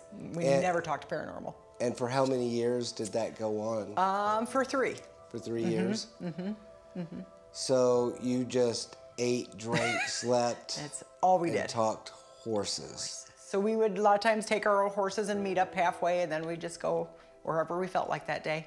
In and out of the rivers, down the trails and stuff. But usually we met each other halfway because we didn't have a horse trailer. We couldn't haul our horses back and forth, so we had to ride if we wanted to go somewhere. So you had mentioned that she had kind of a mischievous smile. She sure did. Mm-hmm. So did you two get involved in some mischief together in those 3 years? No, we were just kind of known as our feisty personalities. Not too shy, kind of loud, not afraid to speak our minds. So we never got into trouble, but we were known as kind of a powerhouse duo for sure in our personalities. Let's go back to this December 20th date. Was her funeral before or after Christmas? It was right after Christmas. And when had been the last time you had seen her prior to the accident? Probably 3 or 4 days before.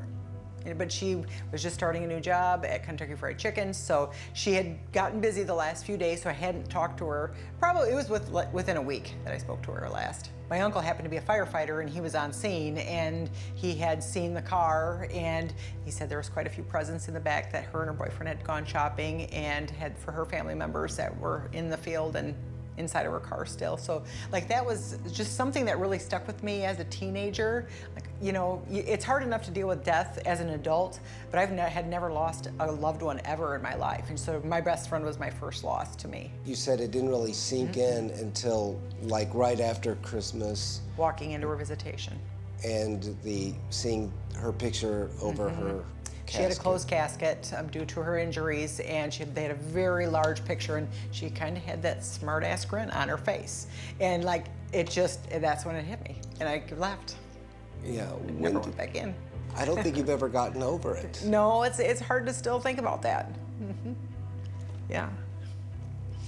But she's given me peace with it, but still as a kid, you just react differently. You know, I've lost family members since then, and they've been older and nothing close like that. So I think, and especially talking about it more due to this, it really stirred up more emotions, just really, reflecting back on that time in my life. That was just a really dark place for me. And luckily, the horses brought me through and kept me as sane as I possibly could be until Ronnie came to me and gave me complete peace over it. Your love for your friend came through. Yep. Sure did. Showing that it's tighter than family. Yeah, tighter than family, for sure. She was my sister. So it's about the love and the emotion that goes behind. Absolutely.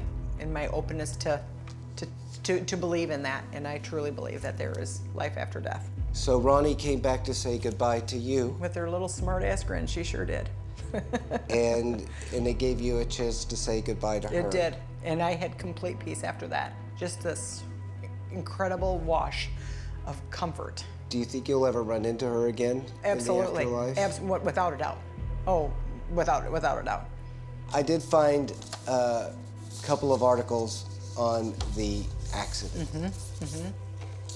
This one is from the Post-Crescent, December 22nd, so it was a couple of days after. In fact, both are from the same date. Okay. The other is from the Capital Times. Little differences in information, but not much. Okay. 3 people were killed and 1 was critically injured in a 2-car collision at an intersection about 1.5 miles west of Janesville during the weekend. It did give the name of your friend, Ronnie. And apparently she was fatally injured in the crash Saturday morning. Do you know if she was killed at the scene? Instantly. Instantly. Chilling statistic. It said this and other accidents raised Wisconsin's 1986 traffic death toll to 735 today, compared with 734 on this date a year ago. Wow. So that's quite a few people die in motor accidents, and that number always seems to spike around Christmas time. So I do hope you run into Ronnie. I will, without a doubt. And I hope that you guys get to go riding again. We will. When you're ready. When you're ready. We're gonna hop right back on that horse, as they always say. So Yeah. she rides with me now, probably when I ride. So she's always with me. So I can always keep her in my heart with my horses that I still to this day have. So What would you say to her? I miss you. I missed you. Thank you for sharing this. Giving me that peace after my struggle with the loss of her. It is often said that traumatic experiences can spark an awakening of otherworldly gifts. It's evident that Carrie's bond with her best friend is a timeless one. Her love for Ronnie appears to be just as strong now as it was prior to her tragic passing. And it seems that their last ride may have changed Carrie's life forever, setting off a chain reaction of paranormal occurrences that defy explanation. I truly, with all of my heart, believe you can still reconnect with people who have passed that have been close with you, without a doubt, in my mind.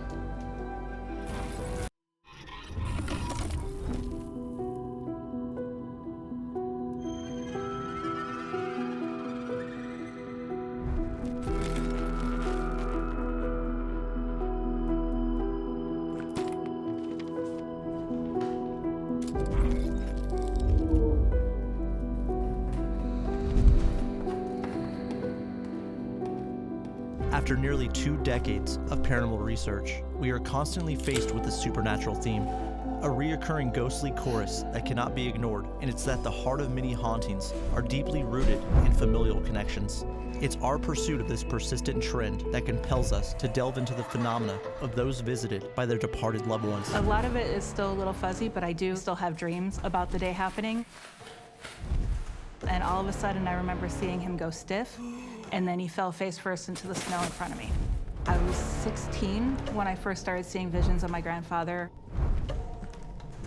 First, it started off with just simple shadows, walking up and down the hallway outside of my bedroom. And when I would stand up, all of a sudden, he would be looking at me in the mirror behind me. But as time went on, more strange things started to happen.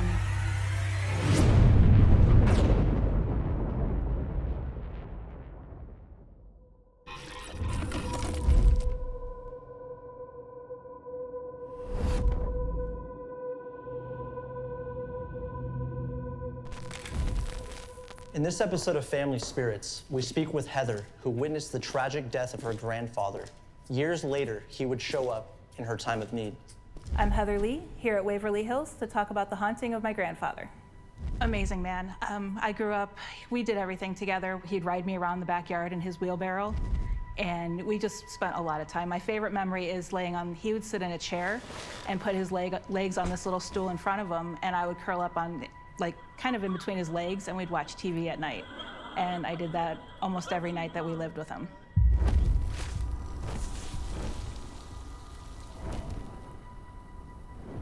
After my dad got out of the Navy, we moved back from Virginia to a little suburb outside of Chicago, Illinois. And we moved in with them until my parents were able to find a house, but he had passed before we were able to move out, so we were living with him at the time of the incident.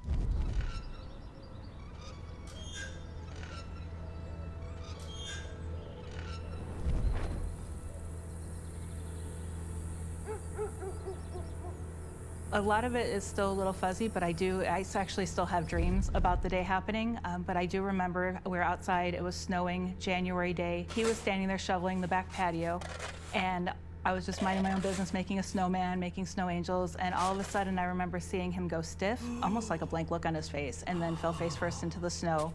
And from there, I was rushed off the patio into the house, into a room where I wouldn't see anything, and then my mom and my dad ended up taking care of everything until the ambulance arrived.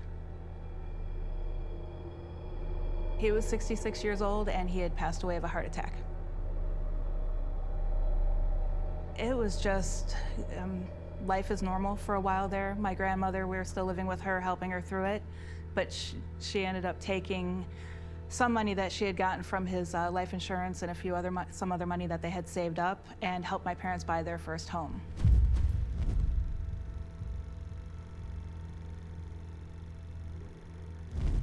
My grandmother actually moved in with us, and she stayed with us until she passed a couple years later from breast cancer. I was 16 when I first started seeing visions of my grandfather. was weird how it started happening. First, it started off with just simple shadows walking up and down the hallway outside of my bedroom.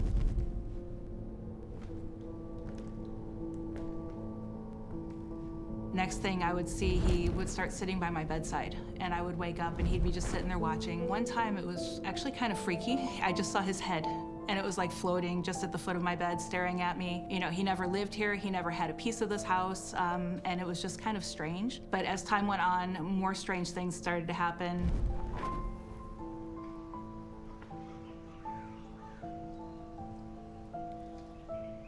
I was brushing my teeth, and I would go ahead, brush your teeth, rinse your mouth out. And when I would stand up, all of a sudden he would be looking at me in the mirror behind me.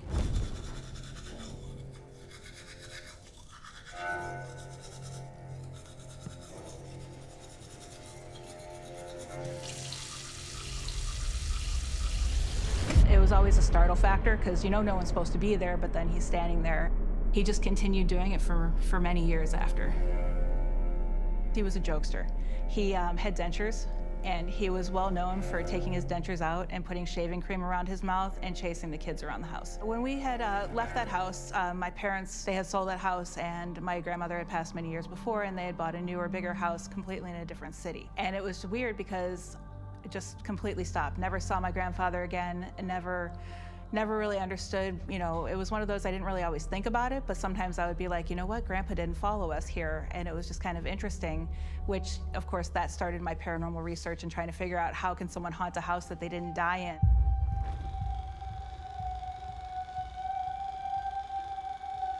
The more I look back on it now and talking to my mom, it turns out that there were these two dolls that I absolutely loved that would sit on my grandma and grandpa's bed. And it turns out that they went to my cousin. And I'm not sure when they did, but it was probably about the time that the haunting stopped.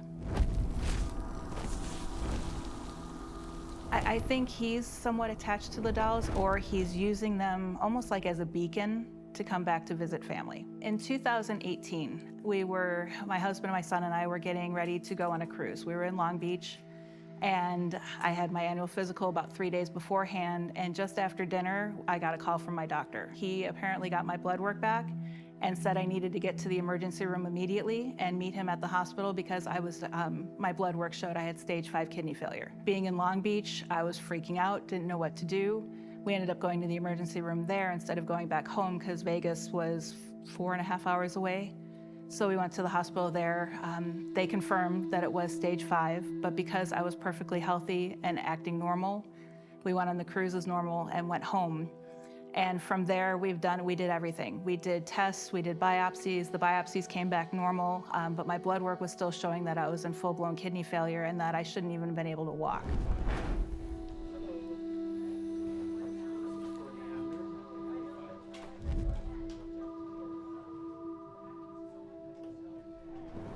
About a month into it, I had started off with a dream.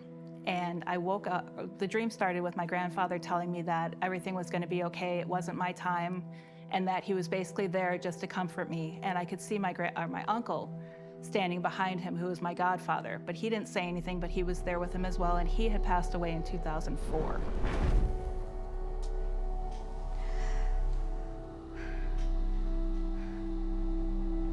It's not your time. I woke up and was just completely floored. Went to the doctor 2 weeks later. My kidney disease was now stage 4. No explanation for it whatsoever.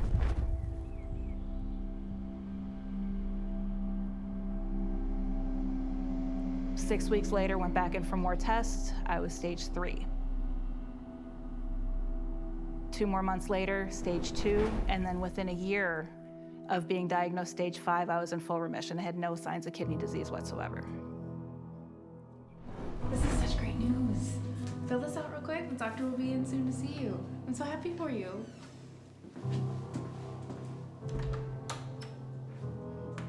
So I went from thinking my life was over to, seeing my grandfather one more time, and then now all of a sudden I'm perfectly healthy and, it's as if I never had it.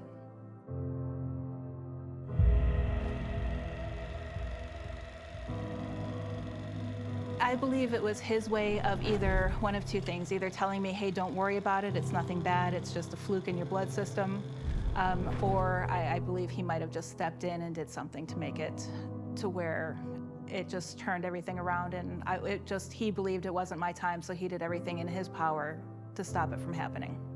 So after I was diagnosed with kidney failure, my mom decided that she would send me something to cheer me up, and it turns out that she had gotten possession of the dolls from my cousin again. They have their own little shelf that they sit on, and that's shortly after when the sightings and visitations started again with my grandfather. When I was looking at him, when my mom sent him back to me, there was a little piece of paper in there from when I was 4.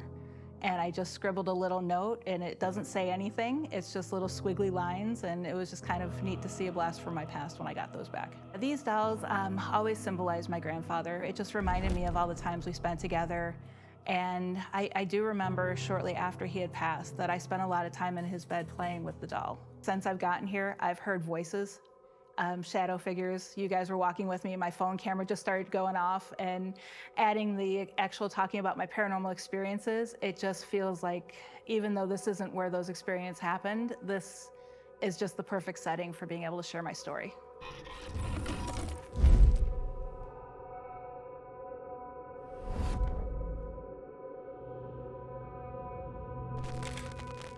Hi, Heatherly. I'm Craig. Hi, nice to meet you. Nice to meet Yep. you too. Thanks for coming out to Waverly Hills. Oh, thanks for having me. It's amazing here. Yeah, and did I hear right? This is your first visit here? Yes. So what was your immediate first impression? Geeking out. I felt very giddy, like a little kid at a candy store. Couldn't believe I was here, so yeah. Yeah, we kept it a secret I from know you right? did. So. But it was a good secret, though. Yeah, well, that's what we wanted too. We wanted to surprise and delight. Now, do you know why we're sitting here in this rundown room? Because you're ready to interrogate me for something. I don't. Well, there's that. There's the pain factor in that, right? But no. Where were you on the night of? No. Yeah, exactly. No, really, it's a lot more fun than that, and experimental. Okay. And I think you're really gonna like it. Okay, perfect. What we're actually gonna do is we're gonna go over your family spirit stories, talk about you a little bit, but what we're also doing at the same time is we're conducting a paranormal investigation while we talk. Oh. So this, Interesting. yeah, this should fit right into your studies, which we're going to talk about as well.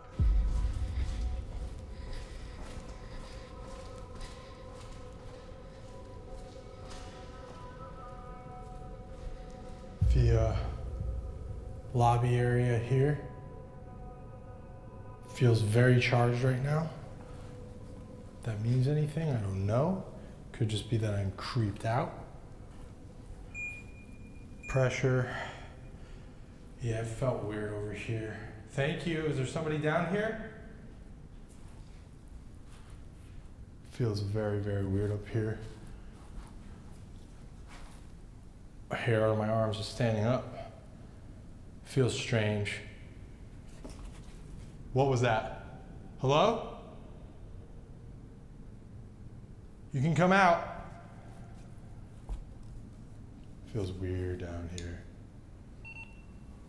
We're emitting energy just by sitting here and talking and recollecting and talking about loved ones. Exactly. So maybe things will happen. Maybe things will spark.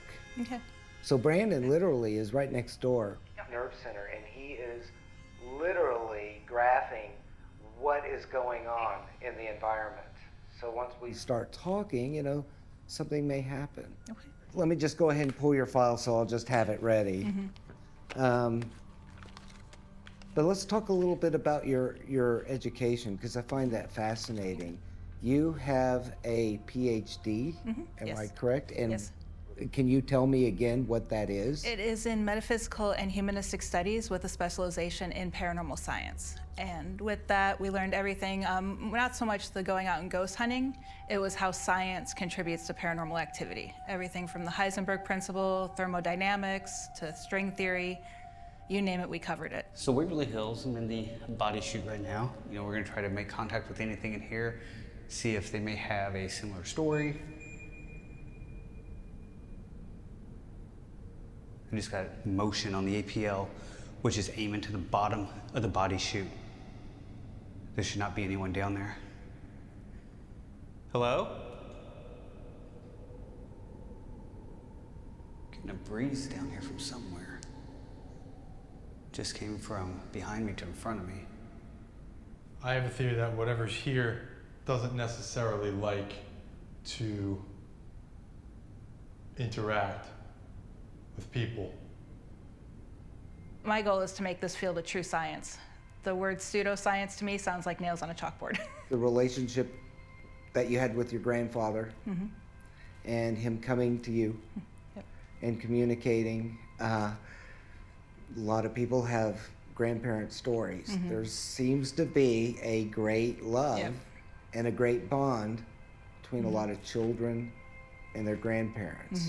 It was kind of interesting to look a little bit into your ancestry. For one thing, Belgium runs strongly on both sides, it seems like, right? My mom's side. Your mom's side. Both of her parents were from Belgium. They immigrated to the U.S. My grandfather, if I remember correctly, it took him a couple tries before they let him stay. But both my mom's first generation, and I'm second generation in the U.S., and they actually met at the World's Fair, and my grandma was a can-can dancer. It seems to me in 1922, he immigrated to the U.S. From Canada first. They went from Belgium to Canada and then went in. But he was with a mother and siblings. He found a job working as a maintenance person and worked there for at least 20 years, if not more. Yeah, that opens up a whole other can of worms because I think he did more than just maintenance in Chicago. Oh, yeah?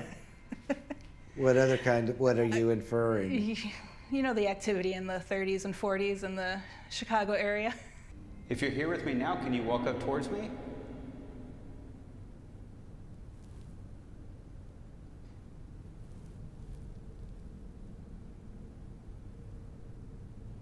Can you see me right now?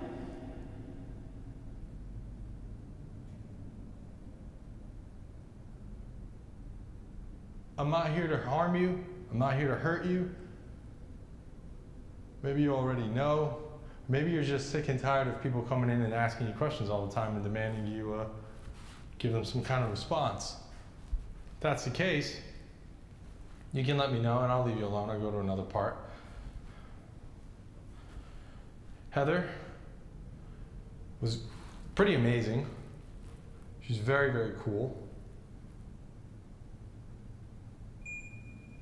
Thank you. Pressure. I found a picture of him. It's from a relative of your family. Probably Luann, because she does a lot of genealogy. Is that him? Yes. Okay. And that's your grandmother? Yep. He was started off in a dream, and then I woke up, and there he was sitting by the side of the bed, rubbing my arm like he used to do, comforting me. So at that moment, I realized it was him that had been the, not so much the lurker in the house, but the shadow that I had been seeing. The Raggedy Ann and Andy dolls. When did they get hold of them? My uncle gave it to my grandparents. I'm not sure exactly when, but when I did a check to see when this particular type of Raggedy Ann and Andy doll was made, it was in the 20s or 30s. Right. And my uncle was born in 39. They kept the dolls in their house, right? Your grandparents? On their beds. Yep. On their beds. Well, that's a very personal space for them, so that meant that it meant something to them to have it right there. Right. The note, the scribbled note that you did at 4 years old, and look at you now, you're a writer. Right. Yep.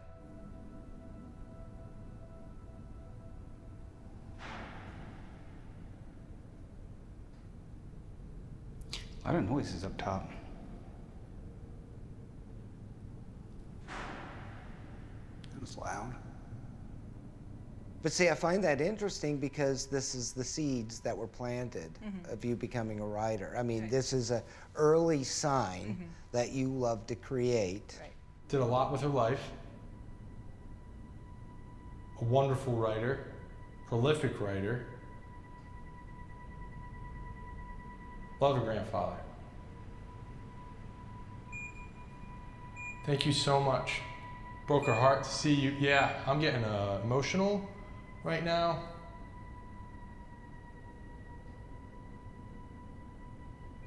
Thank you. Hey Brandon, sorry to interrupt, but multiple times when I was referencing Heather's relationship with her grandfather, yeah, a lot of pressure hits down here in the lobby area. Over.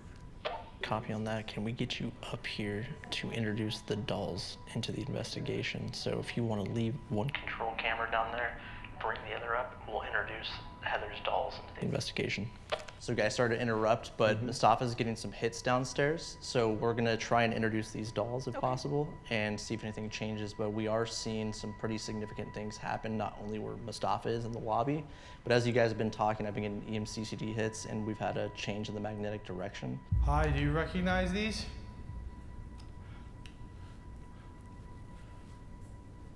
Oh man. Hello. It feels... Heather gave these to me. You know, looking back on it, it's like, okay, so was I really dying? And he's just like, no, I'm not gonna let this happen. It's not your time. Yep. And did you believe it right from the get-go, or? I woke up more or less, I can't believe that happened. And then it was like, did it happen? So then but then I just woke up and I'm like, you know what, he's right, it's not my time. She told us that she thinks these dolls are a beacon of sorts for her grandfather. It's just weird when I walked into this room with those dolls, it was like, phew. It felt so energized, just like it did in those moments when I started getting environmental changes. It seems like all of this kind of stems back to your grandfather. Exactly, yeah. And the gifts that he brought, not just to you, but the trickle down of how he has helped others in the family as well, including your mom. Right. Throughout this entire conversation, we were seeing a flurry of different changes, not only from barometric pressure, but we were also seeing changes in the magnetic direction, EMCCD hits. Mustafa chimed in on the walkie and said he was having changes in the environment as well when he specifically brought up the grandfather. So we have introduced the dolls into the investigation, but so far this has been just a flurry of different hits. Heather Lee, thank you so much for discussing this. Thank you for having me, I've had a blast.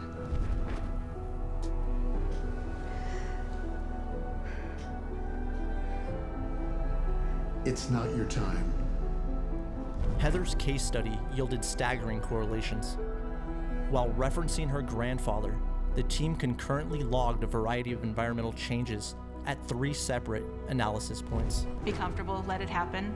I'm a firm believer in my own home, even though I know Grandpa's there. I don't initiate anything as long as you're not scared or threatened. I think just let it be and know that they're there watching you.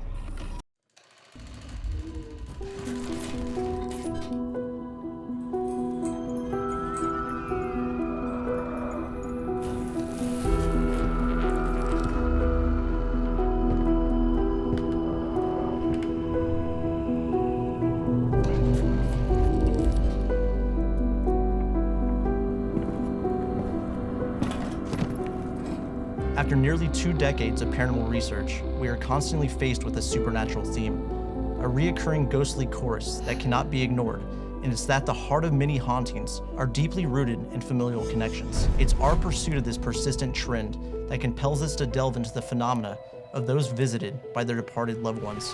When the bracelet arrived, Chad wakes up in the middle of the night, scares the crap out of me. There was a shadow standing at the foot of the bed. It grabbed my ankle. The very first night that we received that bracelet, I put it in my gentleman's cabinet. Something grabbed my foot and yanked it and just pointed to the sky like it's time to go that way. I did a little bit of research into your family. I have something I'd like to show you.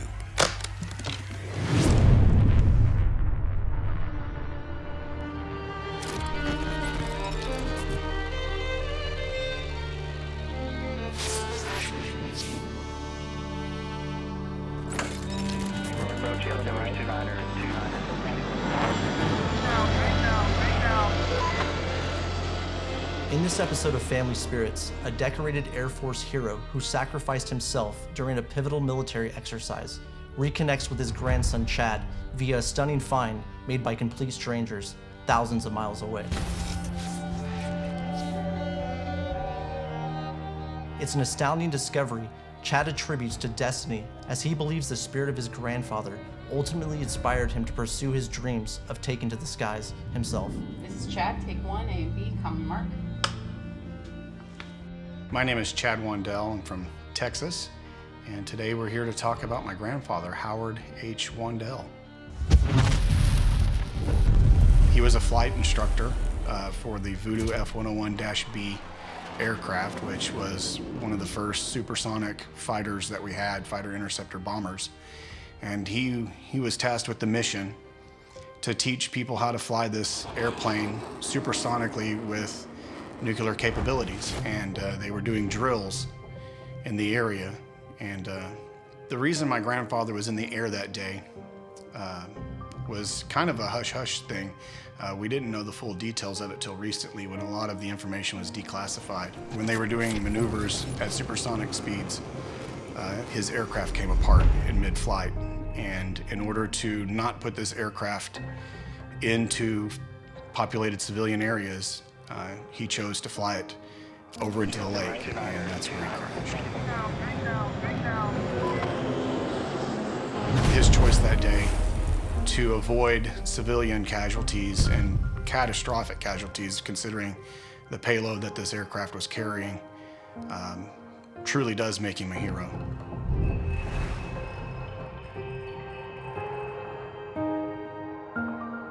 The way this all got started was a little interesting. So one day, out of the blue, I received a Facebook message, and it was from someone I had never met before. So my first instinct, because they were kind of asking some personal questions, was I'm getting fished here. Somebody's trying to steal my identity or something. And so I kind of pushed back and was like, why do you need to know? What are we talking about? And finally, they got to the point where they're like, we just need to prove that you're related to Howard H. Wandell, because the first message they said was, are you related to this guy? And I said, yeah, that's my uncle. And they immediately wrote back to me and said, no, it's definitely going to be older than your uncle. And I said, well, it's kind of convenient that my grandfather's name was also Howard Wandell. They asked if I could prove that. And so I sent them, you know, his burial plot information, just said, here's where he's buried, here's who he is.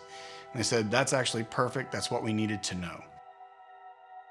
We are amateur metal detectors, and me and my dad go out on the weekends to find things. And we were on the shore, and they said, at 18 inches down in the ground, we found something under there, and I think you're gonna be quite interested to see this.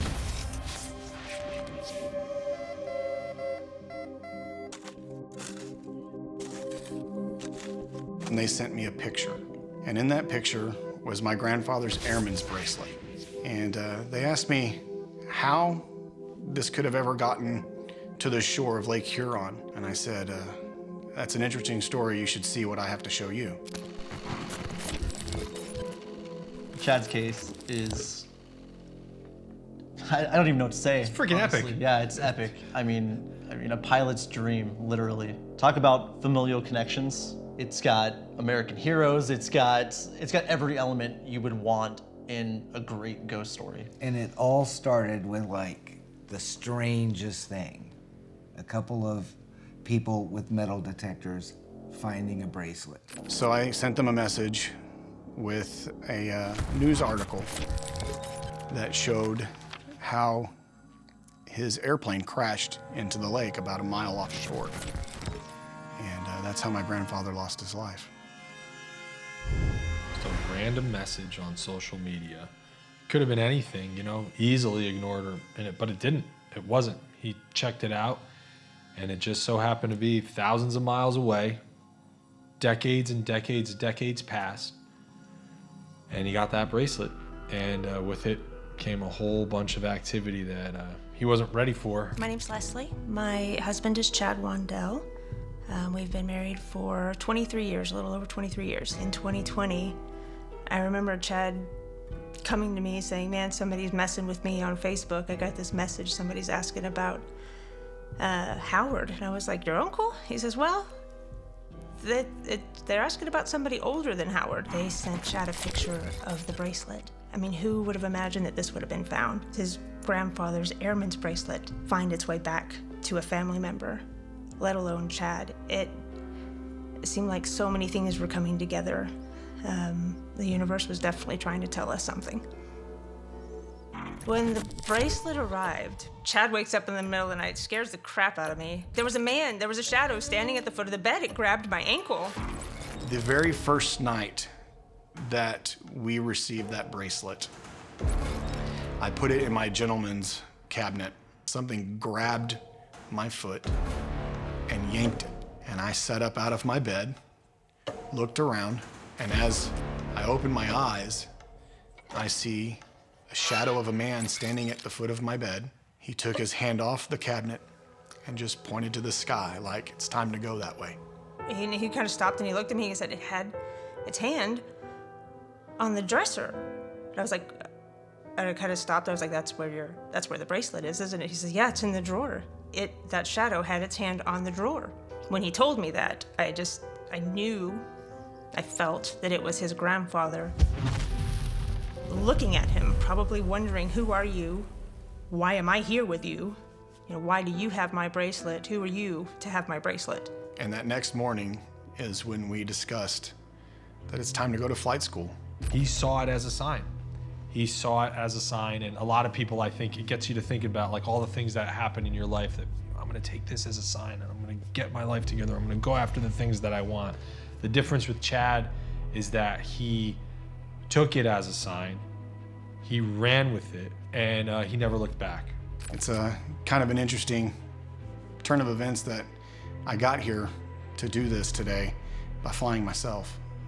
His connection to us rekindled that fire, that passion to become a pilot, and I just said, it's no longer can wait for this.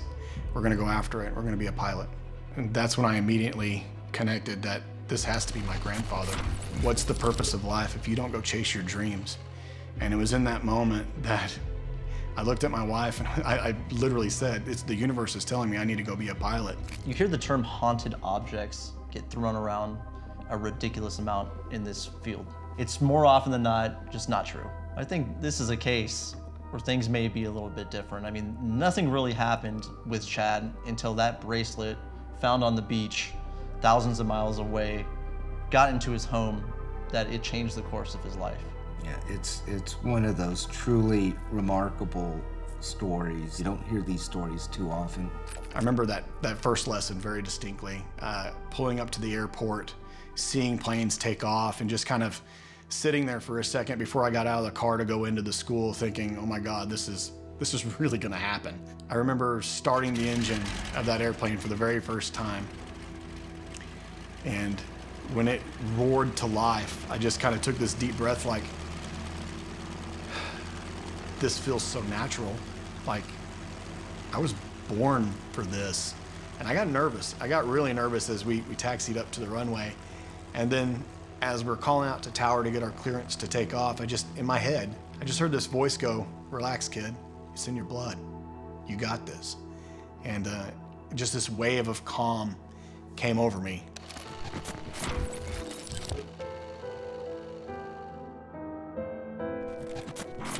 Hi, Chad, I'm Craig. Nice to meet you, Craig. Nice to meet you. So you actually flew in today, or flew in for this interview, correct? I did.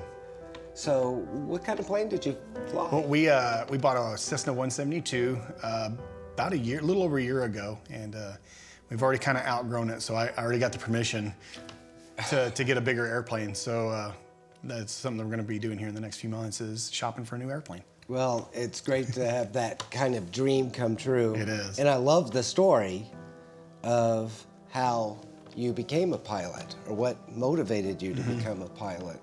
And nothing like a family member from beyond kind of pushing you. It was a much needed shove. Growing up as a kid, I was fascinated with airplanes. I mean, I had airplanes all over my bedroom as a kid. I always put together models I would talk to my dad and he would tell me what little he could remember of his dad, because he was only 11 when his father died. So just that little bit of knowledge just fired this passion to me to always want to be there. But somehow I got it in my head that if you wear glasses, you can't be a pilot. So I just kind of put it on a back burner, and someone goes, that's not true. And then it kind of the whole desire to do this again. And then with what happened, it was, someone took a can of gasoline and threw it on the fire and said, oh, here we go. Well, I did some research on your grandfather, but I did find some things that we could talk about, certainly. I would love to see what you found. Sure. Well, let me bring out your case file. This has been one of the fun cases that I've had the pleasure of looking into. And, I went a little bit further back in your family. My heart's racing. This is exciting. Your grandfather was Howard Henry Wandel, correct? He was born January 25th, 1926. That's him. In Eden, Ohio. That's him.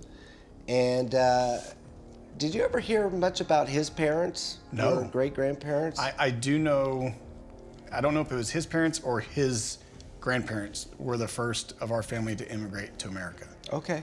His parents was Frederick George Wandel, 1886 to 1949.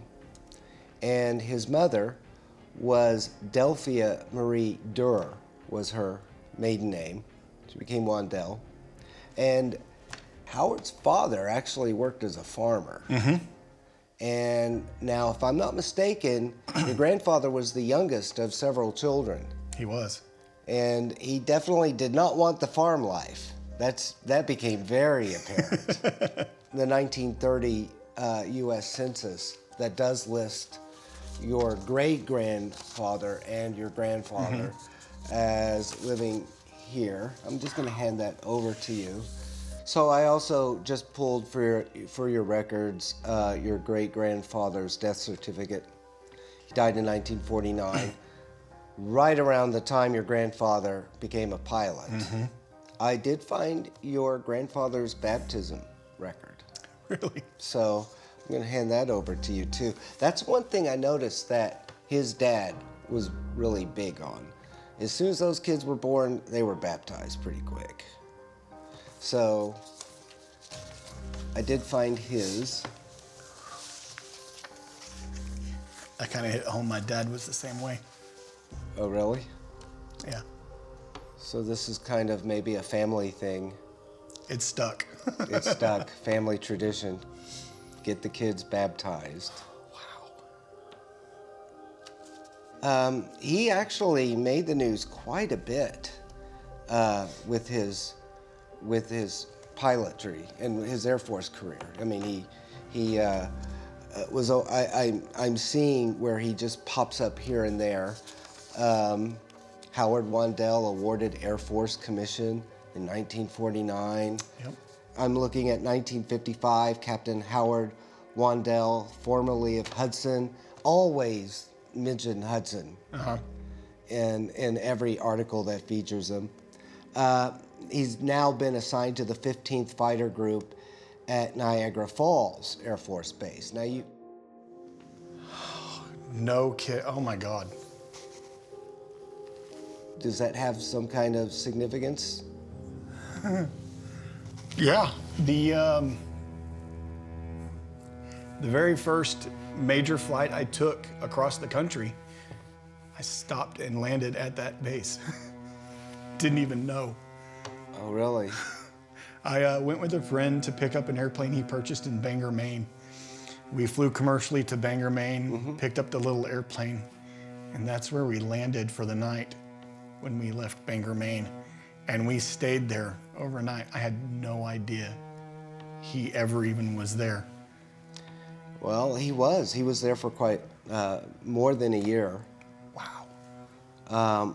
It says, with the new assignment, the Steuben County man becomes a member of the Air Defense Command, the organization charged with responsibility for protecting the nation from enemy air attack. This was like one of the precursors to what we now have as NORAD, correct? Correct. And I found out that he actually did a stint in Korea. Did you know that? He did. We had a medal, and I don't know what happened to it, but we had a medal from Korea when I was growing up. I remember the little bronze medal and the blue strap at the top, but I have no idea what had happened to that. I pulled a lot of articles about the accident, and it was very dramatic, and it took several days for them to finally close it out. And I found it interesting. It was the local police that were sending divers into the bay. What was it, Saginaw Bay? Saginaw Bay. Looking for the plane crash. So the weather was bad. Icy waters and storms delayed some of the searches. They had found a helmet floating in the bay, and they were looking for signs of a parachute, you know, to give them some kind of tip-off that maybe they had parachuted to safety, but no one saw the pilot's parachute. Your grandma must have just been on the edge of her seat, just devastated during this whole time. In fact, all of the family. I can't even imagine. Then they identified one of the remains as your grandfather. And then and his co-pilot, which was a man named Hilson Sewell. They did find pieces of steel, and they did find a parachute in the wreckage of the plane. They did determine that your grandfather died instantly on impact. And when the plane struck the water, it just sounded like it just exploded.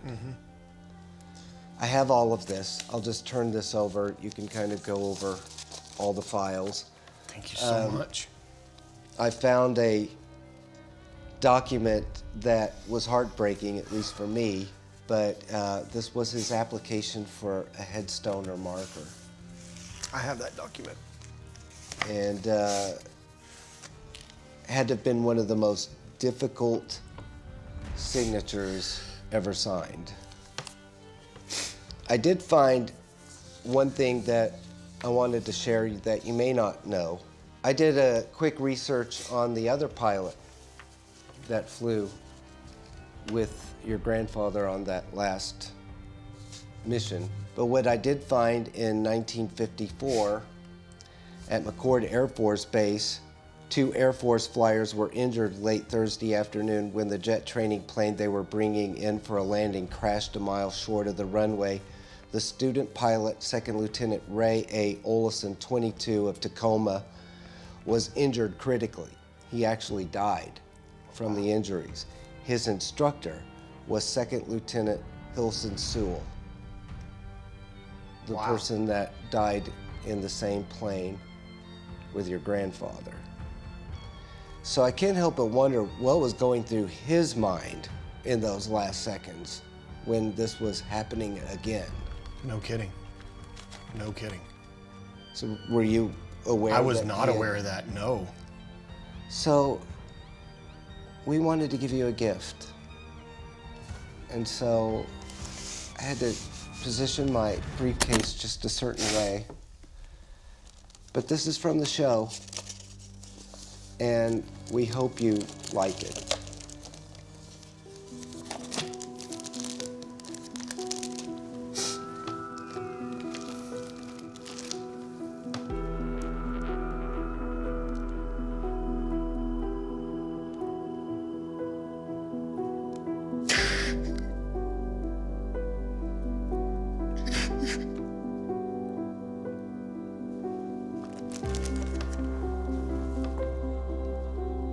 That was custom made, and it represents the 445th Squadron, the last squadron that your grandfather flew with. Thank you.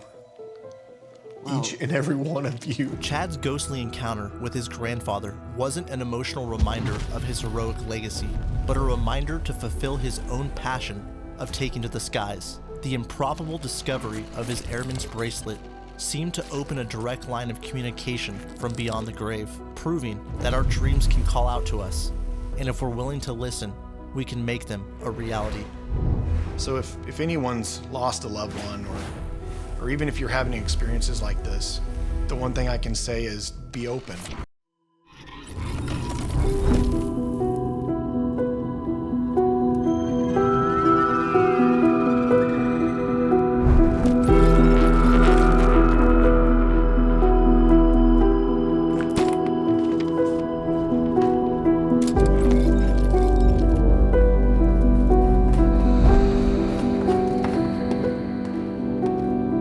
After nearly 2 decades of paranormal research, we are constantly faced with a supernatural theme, a reoccurring ghostly chorus that cannot be ignored, and it's that the heart of many hauntings are deeply rooted in familial connections. It's our pursuit of this persistent trend that compels us to delve into the phenomena of those visited by their departed loved ones. So when people walk by, they would have this black shadowy tracer following them, which I didn't understand.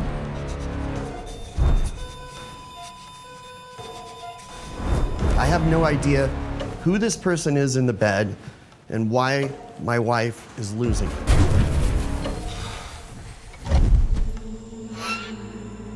I'm sitting on a crushed red velvet couch. I'll be very honest, for a minute I was worried. And for that moment in my life, it was incredibly huge.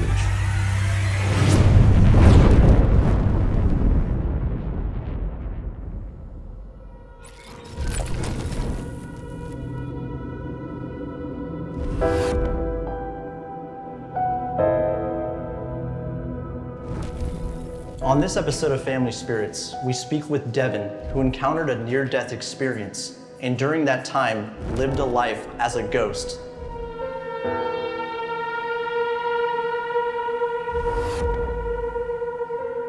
He later came back to serve his family for a specific purpose. My name is Devin Sisk. I'm a paranormal investigator and a near-death survivor. I died for 17 minutes and came back.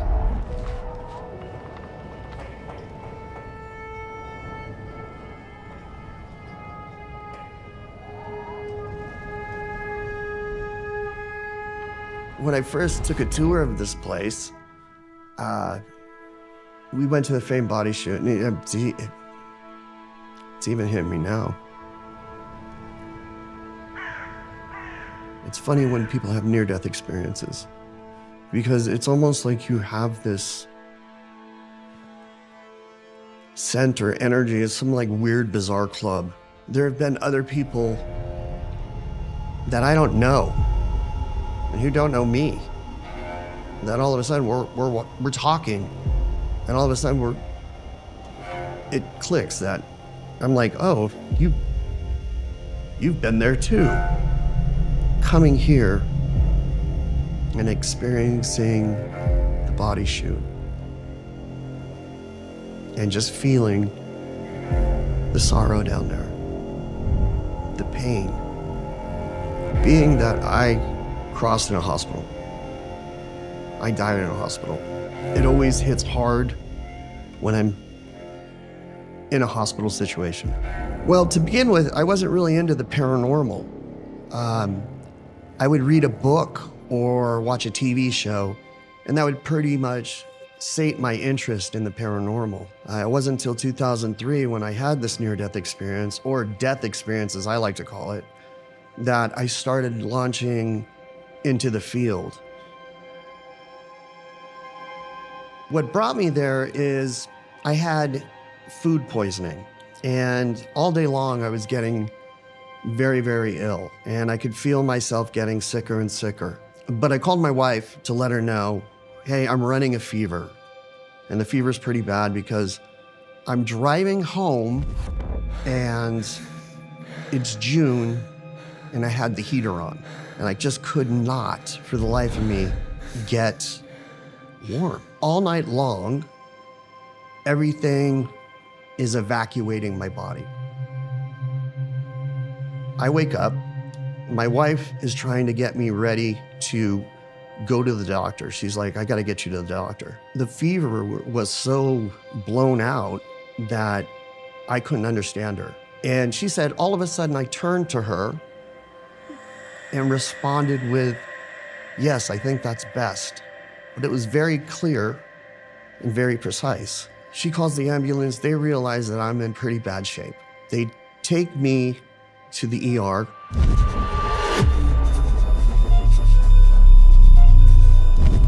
then I blacked out.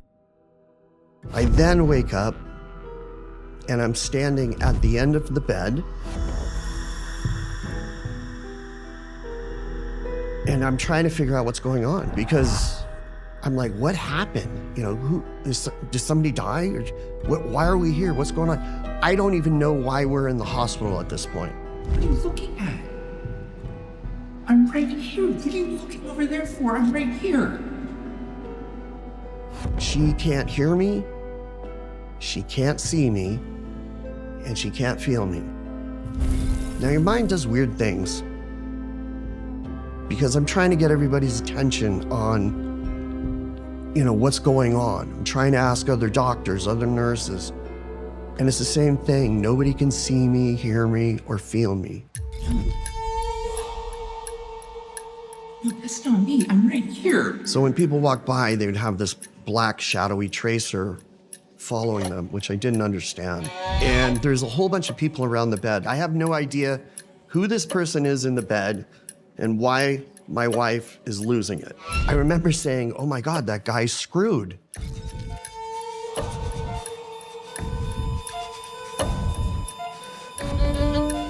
And all of a sudden, the people in front of the bed part ways. And I look, and it's me. Stop. What are you looking at?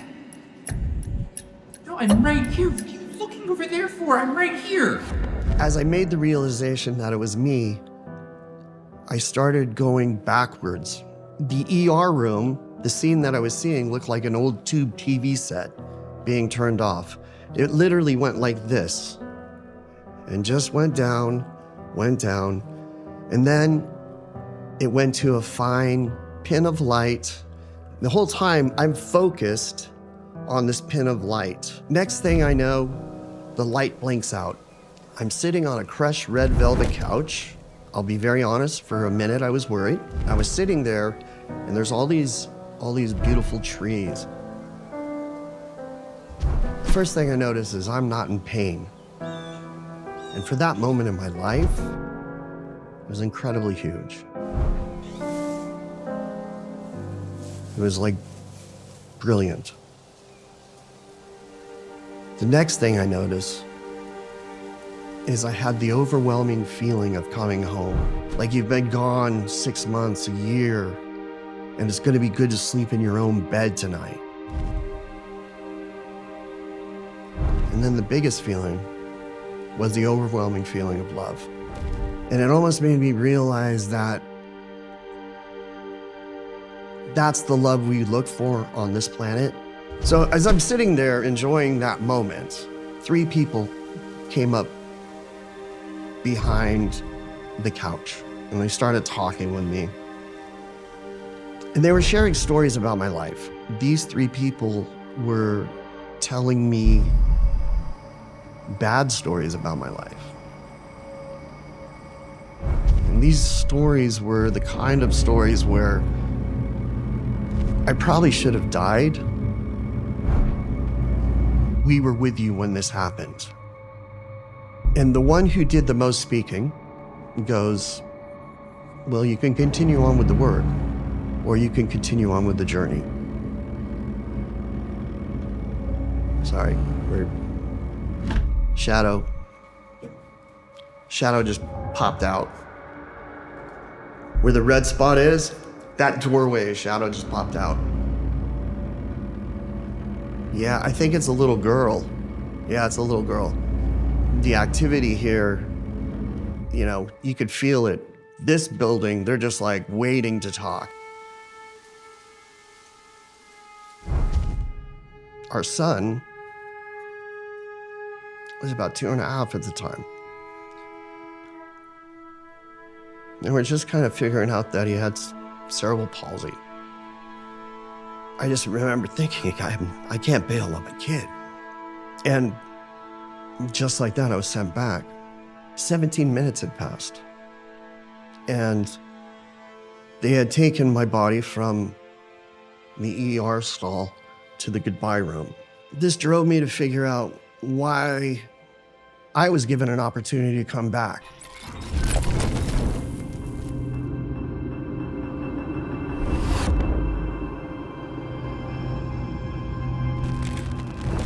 Over the next 30 days, we will be conducting one of the most bold and ambitious experiments I've ever been part of. We are here in Waverly Hills. We are bringing in 20 different case studies of people that have encountered familial hauntings across the country. And we are bringing them here to this very building, a building that many consider to be the most haunted in the world, to see if their presence, their emotions, their stories affect the environment of Waverly Hills. I'm looking at them as human trigger objects. We have people who are coming into the building completely unawares. And unbeknownst to them, they are walking into what is arguably the world's most haunted location. Not only are we just investigating, but we're collecting data. We're using devices such as the environmental data loggers, the EDI Plus, the EMCCD camera. We're actually collecting data to analyze to see if the environment in this building changes when these people tell stories of their familial history. One doesn't have to wander the halls too long before one gets a sense that there are layers and layers of energy here. It forces all of us to think about the paranormal a little bit different than we normally do. So Devin, do you have any idea why we're here in this room right now? This particular room, no. I know this is a heavy ward. I felt it right from the beginning. Well, we're actually running a little experiment right now. We're going to talk about your experiences, but we're also going to be investigating Brandon, Mustafa. They're going to be checking to see if anything that we're saying in this conversation might trigger it. From your own experience, there are different things that can trigger paranormal activity, in theory. One of it is emotion. So right now, I'm walking towards the death tunnel. I was here earlier today when Devin first arrived, and he got really emotional coming here.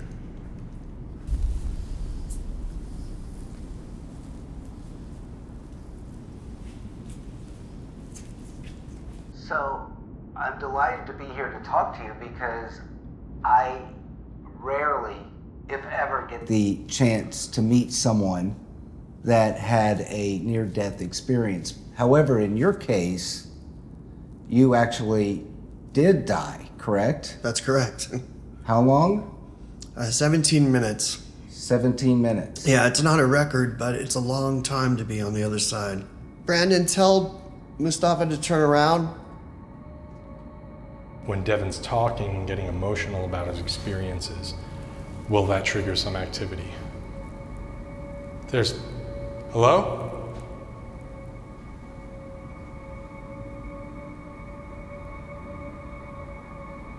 Is someone there?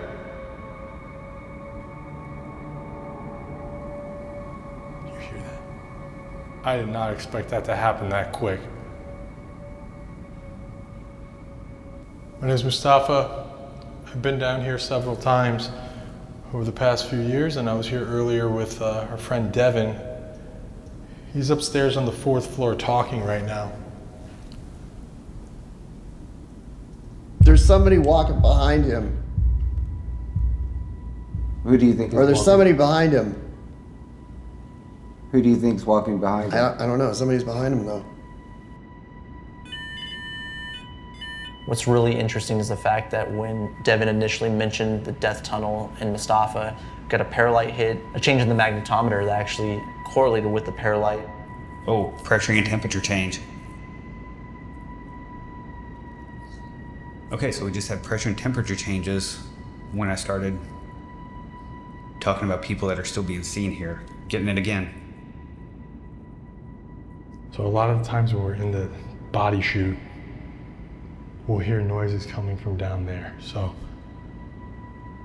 I'm going to walk down the death tunnel.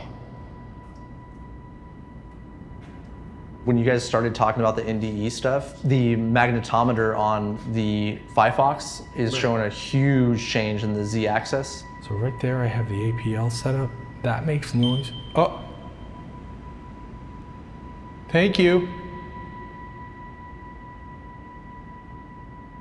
Could you move in front of that again, please? There's That's the thing with Devin's story. Near-death experiences.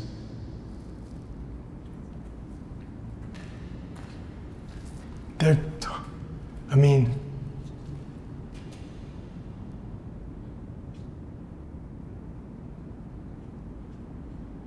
there's someone up there just walking. You can come down here, please. Those are the most distinct footsteps I've ever heard. So you saw this red velvet couch in the middle of this beautiful, very green, I'm assuming, pastoral paradise. Right. Now, in your past, did you ever associate that kind of landscape with some kind of heaven, idea of heaven? I mean, everybody's got the concept of heaven and the idea of heaven, but I've never, my upbringing, I would have thought heaven would have been clouds and the pearly gates. Another thing you mentioned were 3 figures that appeared that spoke to you. Right. And you were hesitant to call them guardian angels or spirit guides. You implied that they could be ancestors or ancestral? My personal belief. I believe that your spirit guide or guardian angel, is assigned to you before you're born. Are you able to come up to me and tell me what I can help you with? Or a message you would like me to pass on?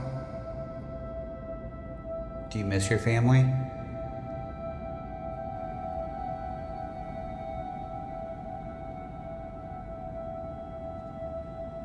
Devin got emotional when he was down here.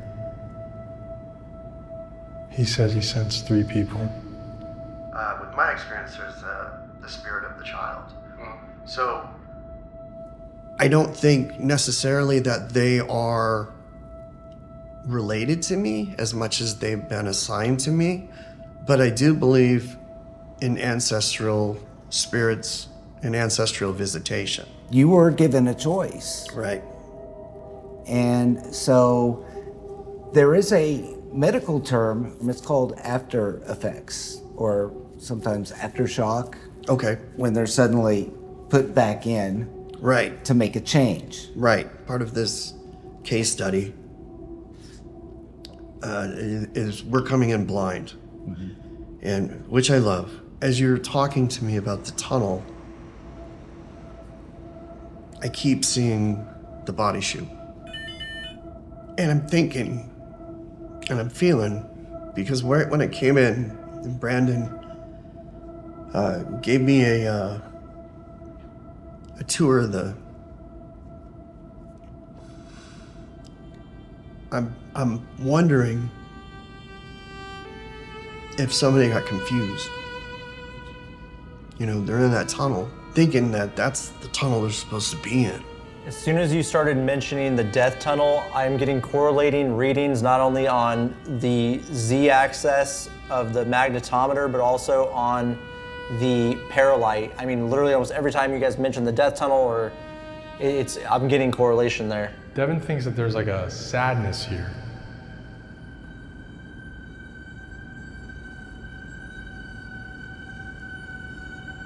He believes that people are sad, and it affected him emotionally. But with somebody like Devin, right? I mean, he says he died. And if I'm talking to you right now, you died.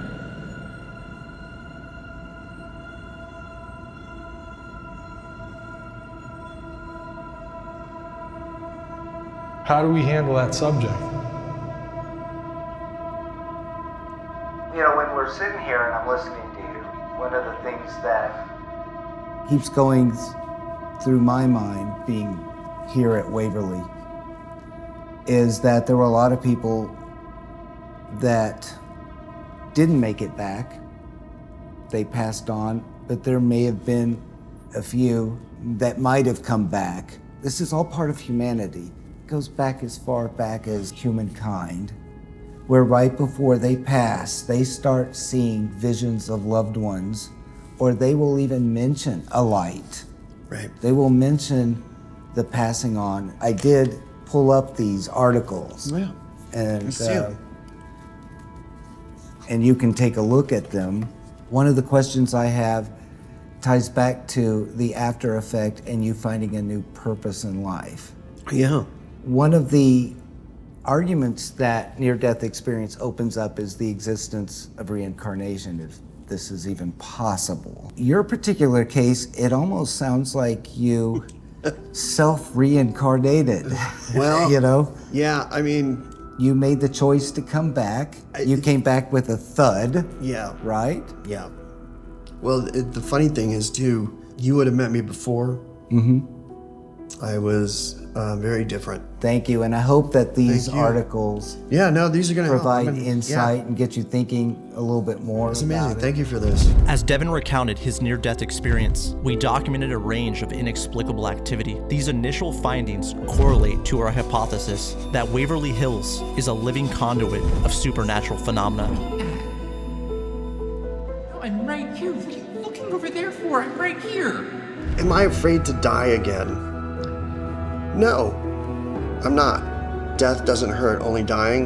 You know, whether or not that's because I went to the other side and came back, I don't know. You know, there's some investigations I'm ignored just like everybody else. But being here right now, part of this, is amazing. We now use these findings in conjunction with other participants of our case study, forming not just a comprehensive outlook of the hauntings of Waverly Hills, but the paranormal field at large.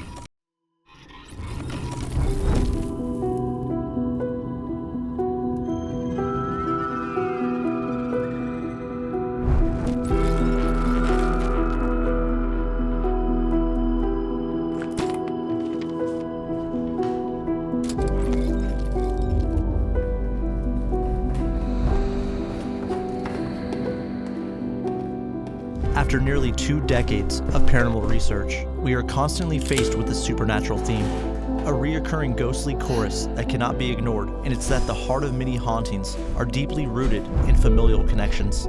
It's our pursuit of this persistent trend that compels us to delve into the phenomena of those visited by their departed loved ones. He would come into my bedroom like that when I was sleeping. It was always when I was sleeping that he would show up. It wasn't until the same thing happened again and again that she started to notice that something was going on. You're kinky. Subtle.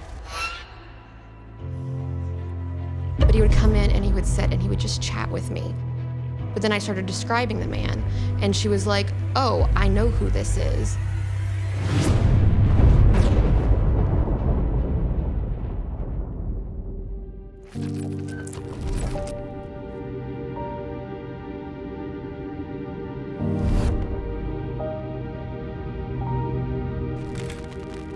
On this episode of Family Spirits, we speak with Stephanie. Her lifelong experiences with her deceased great-grandfather start on the day of his own funeral.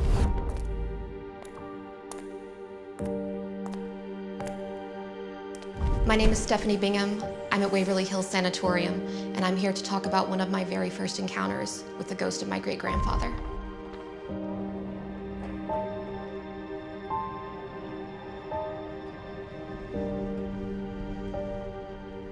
So I grew up in a sort of semi-rural neighborhood in Kentucky. There were forests around 3 sides of it and a cornfield to the front.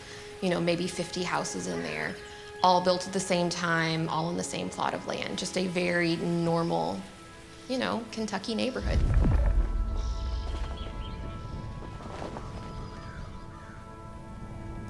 But from my very earliest memories in this house, I remember this little girl and her little brother, and they would play.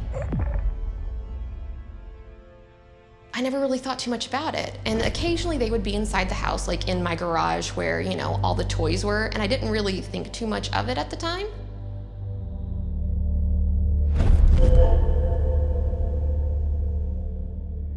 But the little boy didn't talk.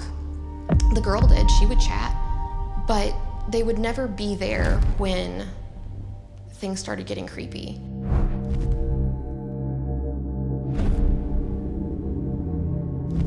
There was this presence in the house. There was this thing that I at first didn't associate with them. It was years later before I sort of put the two of them together. But I remember when I was very little, down the long hallway to my bedroom, it was the last room at the very end of the hallway, I would just hear these heavy footsteps slowly walking down the hall, just methodical. And it seemed like they went on forever, like farther than the hallway was. The footsteps just kept going. The footsteps would come at night. And I would see a shadow and then sort of a figure in the doorway, and it was this man. He was wearing suspenders and he had this white sort of buttoned down shirt, and there was this sort of stain, this dark stain in the middle of it, and he would stand and sort of glower at me, just stare at me as I was laying in bed, just petrified. And then eventually I started to realize that whenever the man showed up, the kids would disappear. They were never in the same place as them.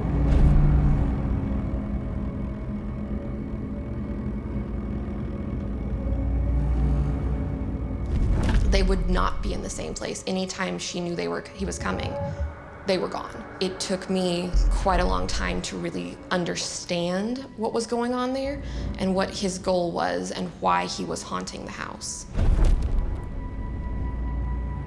There are stories in the family of other family members on my mother's side having strange experiences, you know, knowing someone was going to die. And it very much trailed down my mom's side. If you just look back at the family stories, you can see it.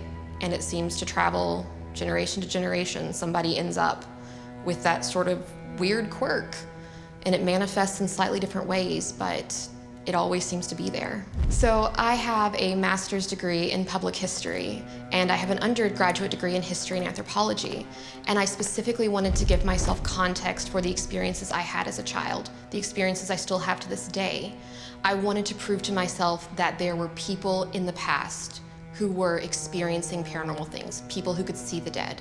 So in undergrad, I studied voodoo, and grad school, I studied the spiritualist movement, specifically to look at women who were able to contact the dead and how they were able to use that ability to help others. So I've spent years at this point lecturing on the paranormal, going to events, doing ghost hunts, just all sorts of things. And I found over time that, especially after I do certain talks, parents will come up to me and they'll tell me, you know, hey, my kid is having X, Y, Z experience. And they'll explain just a very normal haunting, something that reminds me of what happened to me when I was younger. The haunting that I experienced at my home with the children, I specifically believe that that man, the man the children are afraid of, killed them. That is what the girl said at one point, and I have to take her word for that. She was terrified she would not be in the same spot, and he liked to target children. He liked to scare, he liked to follow, he was the boogeyman of the neighborhood.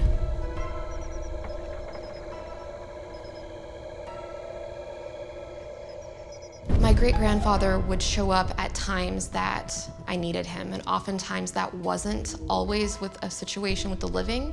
Sometimes it was with the dead, when I needed context for what I was seeing, when I needed help dealing with something, when I needed advice on how to get a spirit to stop haunting me or to stop targeting me, or sometimes just when having another ghost in the room would make the other back down.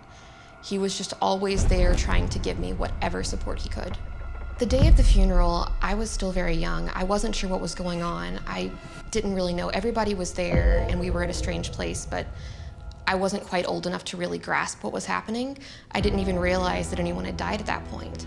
But we went back to my grandparents' house, and my parents decided it was time to put me down for a nap, so they laid me down in this playpen, and I went to sleep. And I didn't think anything, but the next memory I have is of this man coming through the window into the room that I was in. And I wasn't afraid of him, and I just wanted to talk. And he sat down on the edge of the bed next to the playpen I was in, and he just sat and he talked.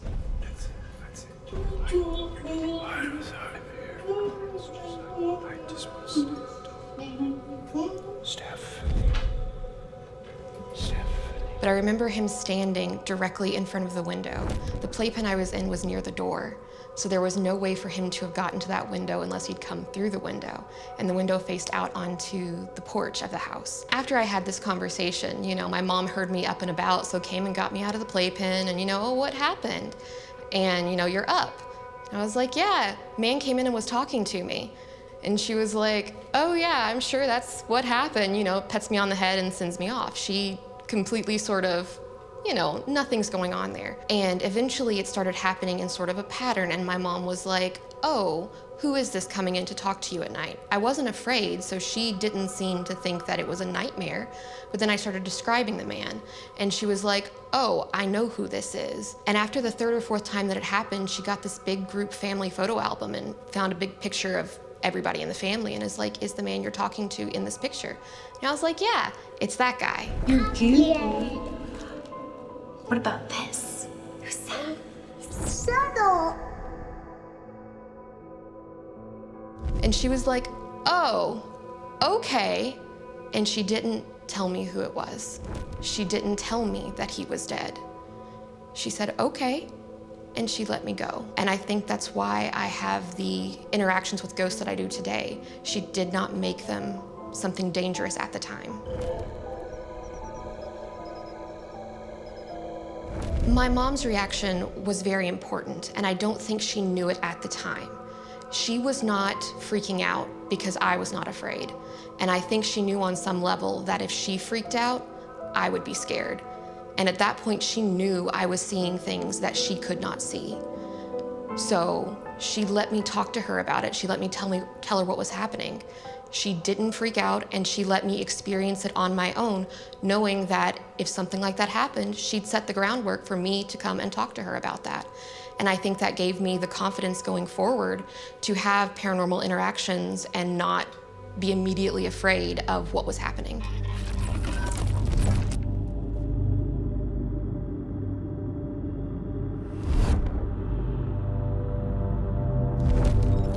Well, hello, Stephanie. Hello, nice to meet you. Nice to meet you too. I guess you're probably wondering why we're in this particular space for this interview between you and I. What we're doing is actually running a bit of an experiment along with just us talking back and forth. Paranormal theory is that emotional discussions, also even talking about the paranormal, talking about various aspects of it, can sometimes spark paranormal activity in a location. We're testing this theory to see if there's any truth to it.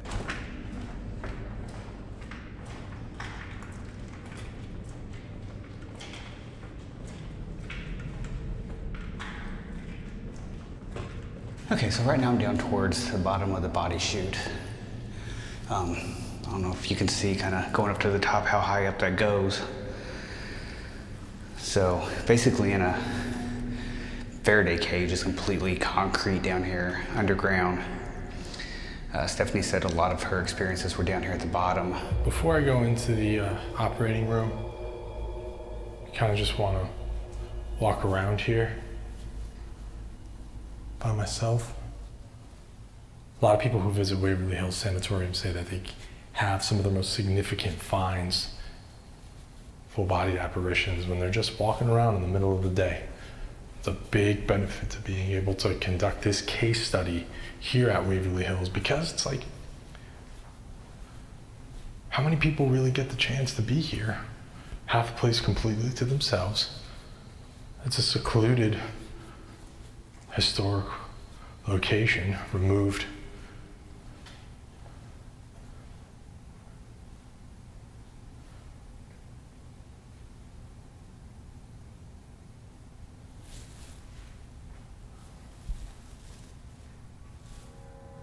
Be on the lookout for any weird things that happen. Okay.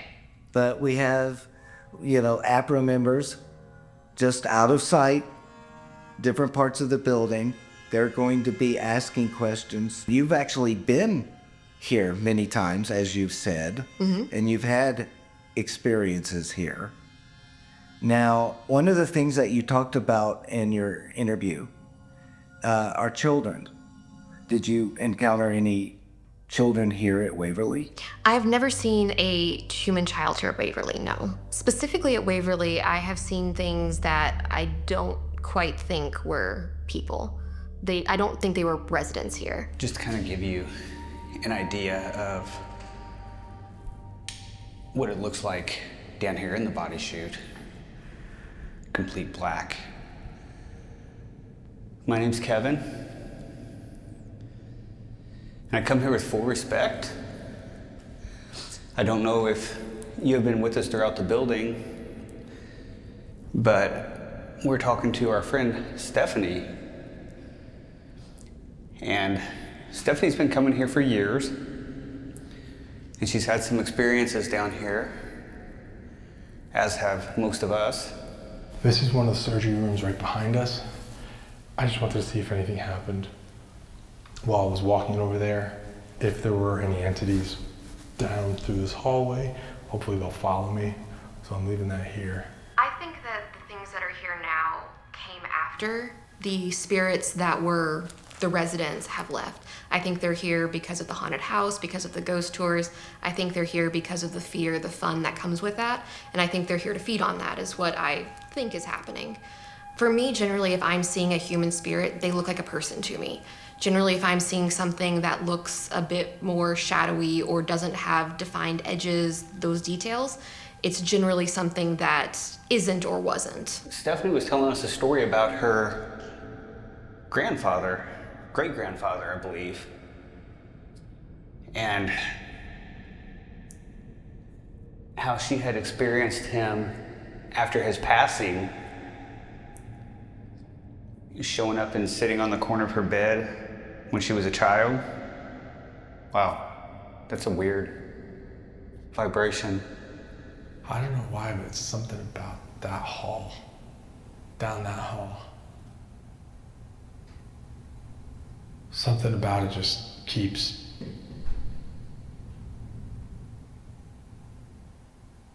Hello? I did do a little bit of research, so I'm going to flip the case. Okay. And talk a little bit about your great-grandfather. Okay. I actually found a photo of him. Let's go back to the house where you were, where you first saw your great-grandfather. This was in what town? Madisonville. Madisonville, right? That's what I thought. And it was in a suburb area. Yes. So while Stephanie's been talking with Craig, I'm seeing that there's been pretty drastic temperature drops throughout the conversation, as well as when she was talking about her familial history, especially talking about her great-grandfather. So the data is correlating with some of the stories. Did you have any siblings, or were you an only child? I am an only child. You're an only child. Did he see you, your great-grandfather, before he passed? Yes. What do I need to do to be able to communicate with you? Is there something special I need to do to be able to talk with you or see you?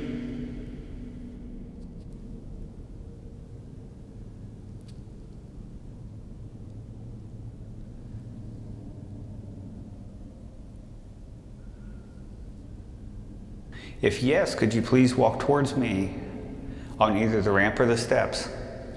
Pressure and temperature. Oh, I got cold chills. It's going off again. Super cold chills right now. What the?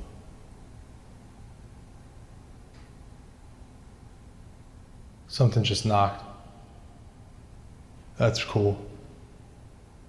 Could you knock again, please? If that was you? That wasn't like pipe settling or something, you know. Look at these things. I mean, I don't know if you can see the rust on them and everything, but they're not active. But you don't remember seeing him until after his passing. Yes. I've seen him in various locations. It seems he follows me to some extent from place to place as opposed to just being at a place.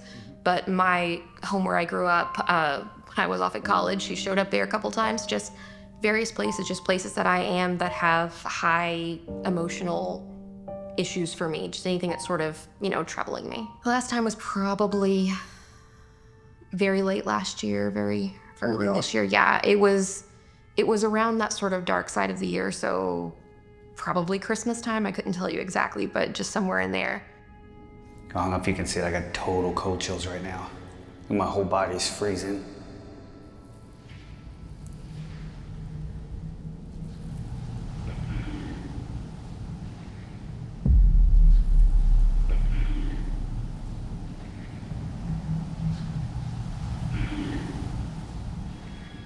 How many times do you estimate he's visited you? If I had to guess, you're looking at dozens of times. I really don't know how many. I don't know how to quantify that. I've really, once I got my feet back underneath me with all the things that were happening, the ghosts and everything, it wasn't as common, but it never became dormant, if that makes sense. I have total chills all over every piece of my body right now.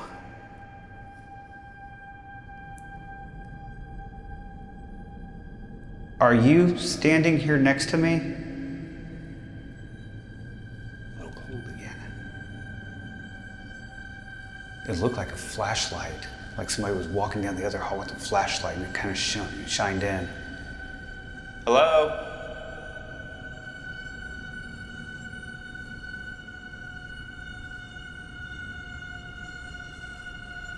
Dude, it looks like someone is literally walking down the hallway up there with the flashlight.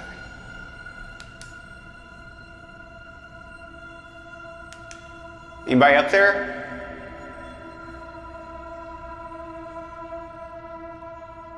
Emotion is energy, the form of energy. That is like leaving a tracer for him to go, okay, I see the flare, I need to be there.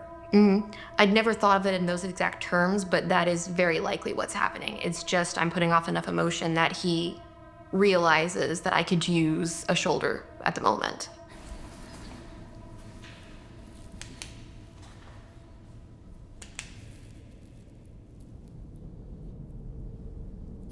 It is starting to get very uncomfortable down here.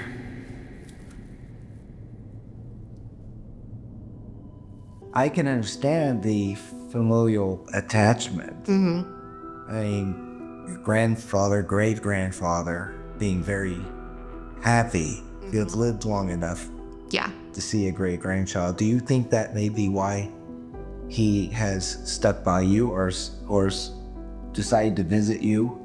I do on some level. I think that with everything he's done since then, he just wants to be with family. He wants to be helpful. I can only imagine how great a grandfather he would have been if he'd still been alive when I was, growing up. I can just imagine with what he's done and just how kind he is. Thank you for taking the time to listen and to dig up these little bits of my history. It really is fabulous. As Stephanie recounted her great-grandfather's visitations after his death, we documented audible phenomena. These were consistent with her own past paranormal experiences. My great-grandfather would show up at times that I needed him, and oftentimes that wasn't always with a situation with the living. Sometimes it was with the dead, when I needed context for what I was seeing, when I needed help dealing with something.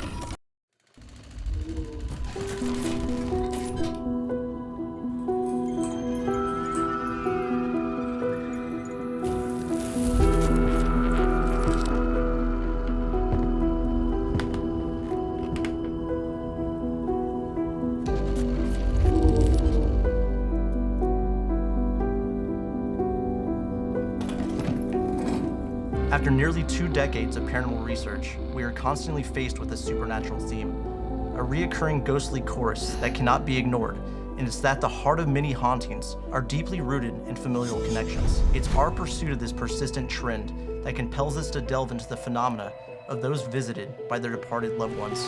Just all of a sudden I looked up and there was my Uncle Scotty, who had been passed away for 2 or 3 years at that point. He wasn't supposed to be there. I never really told anybody. I didn't have another one until I actually told him. I had the weirdest dream last night. And I don't think in a million years it'll probably ever happen again. I did a little bit of research into your family. I have something I'd like to show you.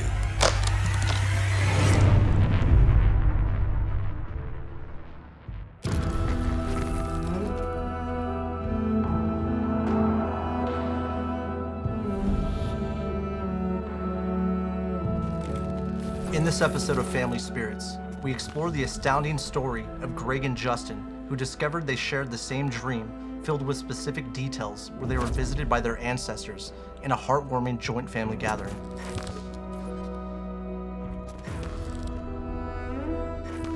Greg, take one, A and B, comment mark.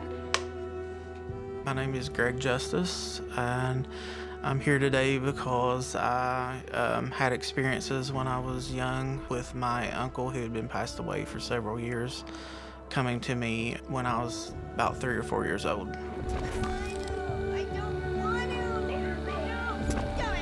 When I was 3 or 4, me and my dad had a fight, like a normal kid, you know, you were upset, crying. Just all of a sudden I looked up and there was my Uncle Scotty, who had been passed away for probably 2 or 3 years at that point.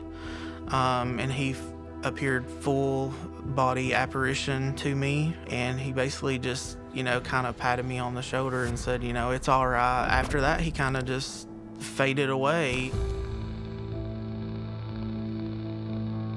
I didn't realize, I guess, at the time what a big deal it was. Wait a minute, that was my Uncle Scotty. He looked like the picture that was on my mama's TV.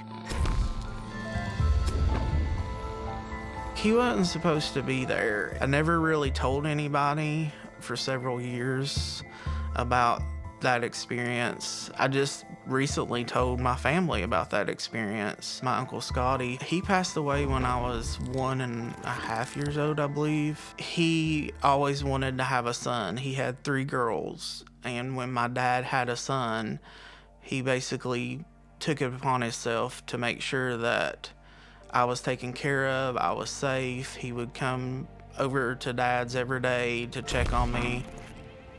He was a really, really likable guy by everybody. Yeah, I think he was letting me know that he was still watching over me. After that paranormal experience, I think my brain kind of couldn't process it. I didn't have another one until my papa, Truman, passed away. When he passed away, again, I was upset in my room, like one of the days of his funeral. Laying on my bed watching TV, laying the opposite way of what you would normally lay. I had my feet toward the headboard. I had a fan that sat on my table. It kept falling off and hitting my foot, and I really didn't think anything of it. I reached back and put it back on the table a couple of times, and then the last time it done it, it went over my feet and landed in the middle of the bed while it was still on. That's when I guess it clicked, and I was like, okay, Papa, I know you're all right. And then I put it back on the desk, and it never moved, never fell off anything ever again after that. These experiences, they did have a big impact of me getting into the paranormal. I don't exactly know why the dream happened. I'm still trying to figure that out. It more or less happened between me and my partner, Justin. We kind of had the dream at the same time, but didn't know it until I actually told him. I had the weirdest dream last night. The story with Uncle Scotty, yeah, right? Where Greg had this experience where he sees him. Greg was 1.5 years old when Uncle Scotty passed away. Right. Uncle Scotty always wanted a son. Greg very much believes that, Uncle Scotty's kind of sticking around, watching him grow up in a way. Well, Justin and Greg's backgrounds parallel one another. So that's what makes this interesting, that they have parallel dreams. Mm-hmm. The fact that how they found out, how both Greg and Justin, they found out that they had this shared dream with members of their family and ancestors all there, and the details that Justin gave Greg. from the dream. My name is Justin Hayes. I have had a lot of paranormal experiences in my life. I had the craziest dream ever with my partner, Greg. This never happened to me before, and I don't think in a million years it'll probably ever happen again. It more or less happened between me and my partner, Justin. I actually told him I had the weirdest dream last night, and it was like a house party. I do remember waking up that morning after the dream, and I do remember waking up and it was kind of a normal day. I think we were both off that day. I think it was a weekend. I'm sitting looking at Greg, and I'm noticing Greg seems off. Something's sad, or something's on his mind. I kind of pick up a lot of non-vocal, non-verbal things from him all the time, just being his partner and being around him all the time. I start inquiring and start poking, and what's going on? What's wrong? He said, nothing. He's like, I just had a weird dream. And I said, you care to elaborate? It was like a house party, but like everybody who had passed in my family and some in his family was there.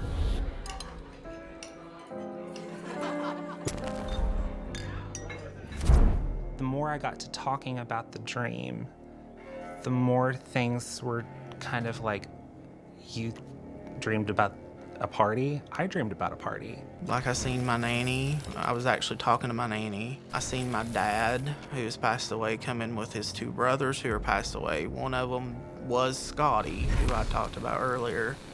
Your family was there? Some of my family was there. Wait, some of your family was there too. Wait, this person was there, this person was there? And then I also seen his nanny and his big daddy, who is what he calls his grandfather. And I was basically standing in my nanny's kitchen, which her house doesn't exist anymore, so there would be really no way that I could go recreate standing in her kitchen anymore. Just one thing after another, it was that realization like, oh crap, that everybody in one person's dream appeared in the other person's dream.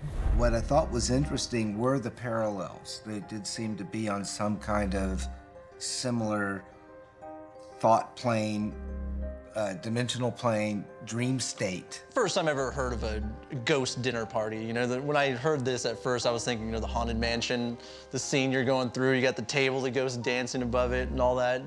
But I've never heard of a dinner party for the afterlife. No, or a shared dream. It's like something me and my older brother would talk about and wish we could do when we were kids. I remembered a lot of details. I remembered in my dream, I was kind of more of the role of like a host. So I was kind of the person answering the door. I was the person who was greeting everybody when they came in.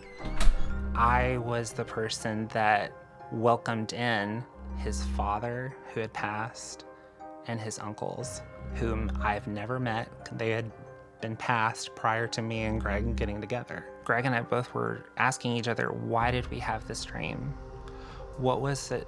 What was so important about this time, this point in time, or this dream that we were supposed to understand?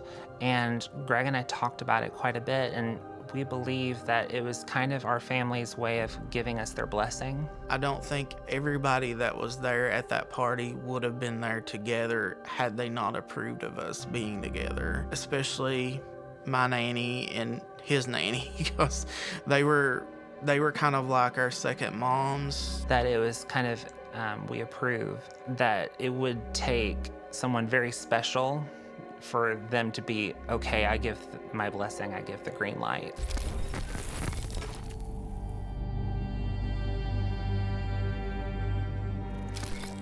Hi, Greg. Hi. I'm Craig. Nice to meet you. Yes. Hey, Justin. Nice to Pleasure meet you. Yeah. Thanks for coming here.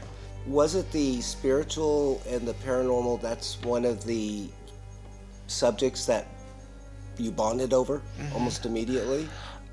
Yeah, that was definitely one of the things that definitely brought us together, is just that common interest, for sure. That's interesting. So do you guys do your paranormal investigations together? Mm-hmm. Always. Always, yeah. He and I have such a strong tie to each other that it just transcends just a relationship. It also transcends between our abilities. So when I can sense something, he usually picks up on it too, and vice versa. You're both based in Nashville, is that correct? Yes, now, yeah. But you came from a completely different place. I did a little bit of family research on you based on what names you gave me. And so I'd love to share with you what I have. It's a pretty big, thick file. You come from a very large family. And it was interesting to me to learn a little bit about the region. Now, it's in the Appalachian part, right? Yeah, it's deep in the Appalachian Mountains, yeah. And a lot of farming, mines out there as well. Mines. And so your family, I get it, were mostly farmers, but you did have some that worked in the mines as well. Yeah. These are unincorporated areas. Yeah. Fish trap. I mean, if you go online and look it up, it talks about fish trap in the past tense as an unincorporated town that got flooded because it's close to Fish Trap Lake. And when Fish Trap Lake flooded, it wiped out part of the community. Is that what I'm reading? Yeah, that's what I understand, yeah. But your family was like integrated. I found like 4 or 5 different names in this community, and you're related to all of them. Yeah, I know. I know. There's the Thackers, the Colemans, obviously the Justices, and the Goffs. Those were the ones that kept popping up over and over again. One of the things that we can start talking about is the seer in your family. Now, let me get this straight. Her name was Eliza Coleman Thacker. She was born December 6, 1895 in Pike, Kentucky. Her mother was Louisa Goff Coleman Parsons. And father was Joseph Coleman. She had lots of siblings in her family, and some of them died kind of young. She had a sister named Vicey Coleman, who actually died from tuberculosis at 17 years old. I'm counting 1, 2, 3, 4, 5, 6, 7, 8, 9, 10, at least 10 brothers and sisters of your great-grandmother. She married a man named Lee Thacker, and then they had a lot of children together. And I'm counting 1, 2, 3, 4, 5, 6, 7, 8, 9, 10. So 10 is like a magic number, I guess, in your family. Now, I did find some photos of your ancestors. One of the ancestors that I found is a woman named Louisa Goff, and she looks to be your great-great-grandmother. Here's what she looks like. Oh, wow. Have you ever seen that photo I don't before? think I've ever seen a picture of her before. So I actually found a picture of your great-grandmother, the seer, Liza, as a young girl. Oh, wow. And it's in a family photo with other relatives and sisters. But it says here that there is a Liza Coleman Thacker, and she is sitting. This is her right here. I believe this is Vicey, who died of tuberculosis not long after this photo was taken. I've never seen a lot of these family members in a picture because from what my dad had told me, a lot of these pictures is in a church that's on Lower Pompey that I think my great-grandma or one of them helped to found. And he was going to take me there one Sunday, but he ended up passing away. So I did find a picture of Liza, much older, and she's standing next to her husband, Lee Thacker. Was this a colorized photo? It's a colorized photo. Okay. I can understand why you're dreaming of family members. Yeah. Because there's a lot of family to dream about. Let's talk about Scott Justice. Now, Scott was actually your dad's father. And then Scott O was the uncle. Yes. So they named one of the sons after the father. So I pulled some records for you. This is a military registration card for, not just as your that would be your grandfather. You'll see his employment at the time. Not employed, yeah. Showed that he was not employed at the time he registered for the draft. I did pull some certificates of death. The Miners Memorial Hospital, are you familiar with that place? Yeah, it's called Pikeville Medical Center now. Is it? Yes. You had quite a number of family members that apparently passed away there. Here is the seer, your great-grandmother's death certificate. Liza, she died of pneumonia. She lived a long life, 1895 to 1963. Considering that she came from a large family and considering that she gave birth to a large family, she did well. Yeah. Now, I got a question about her. How did you hear that she was the seer? My dad told me that when he was young, that everybody in the community would go to her for advice and go to her for like special potion that would make them better, like if they were sick or if, I guess, the crops wasn't doing good, she could whip up something. And, you know, she could predict like the future. He told me some, and he even told me one time that she told him that the Indians who were around Fish Trap before had buried a lot of gold around the railroad tracks. Now let's talk a little bit about your Uncle Scott O. I did find a picture of him, and I want to know if this looks familiar to both of you. Yeah, that is exactly how I saw him, because this was always the picture that sat on my Mama Justice's TV. That is the same picture? Yeah, and that's the best known picture of him that I know of. And how I remembered him when I was in the dream, I answered the door. He was standing behind his dad. And I remember because he was like the tall statue. He was the tall one, and then Ronnie was the one with the long beard. Yep. Correct? Yep. They were quite a trio, yeah, when they answered the door. But he was, I remember distinctly like the physical features when I answered the door and I was greeting them, and I remembered his strong chin line, and I remembered his broad shoulders. I'm a big guy myself, so I kind of recognized that right away. But even as much as the hair swoop in the front, that was in the dream too. So one of the things that I found is that he worked as a miner at one point, and he was disabled. Something happened in the mine, because he died way too young. Yeah. I'm not sure exactly how Scotty got injured or disabled when he was in the mines, because nobody had ever told me anything really about him being disabled. Do you think your dad telling you about your great-grandmother, Liza, being the family seer, do you think that was his way of validating in your own empathic abilities? I think it was. I think it was his way of a roundabout telling me that it might not be so crazy what I was saying, and it may be handed down because in generations past, you know, that his grandma was a seer. Well, it sounds to me like this was his roundabout way of saying, I believe you.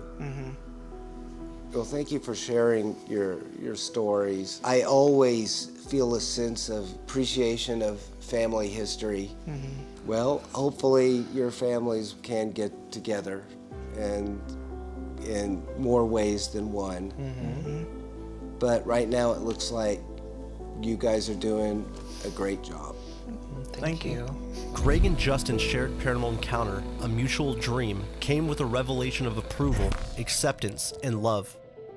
What makes their story doubly intriguing from a research perspective is that there appears to be a familial element involved, which is consistent with many other cases we've looked into. There was days that I didn't know if I could go, but it's just thinking back about all the the good times you had with them, the memories. Love definitely transcends death. Be very observant. Like after they pass, they may come to you just and give you some kind of sign that they are all right.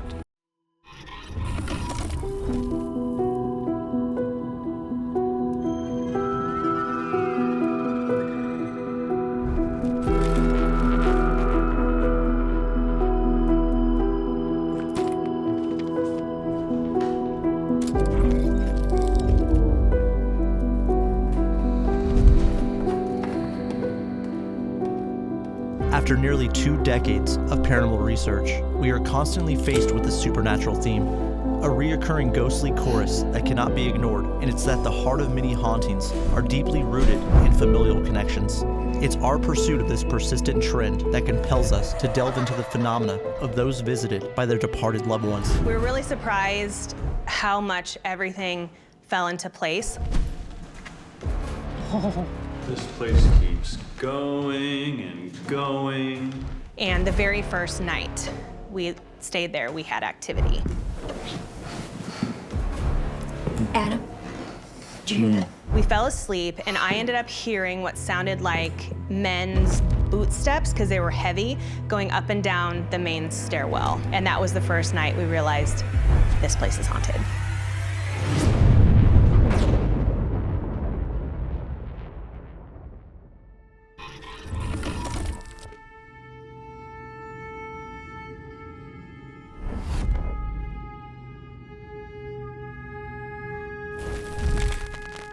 On this episode of Family Spirits, we speak with Teresa.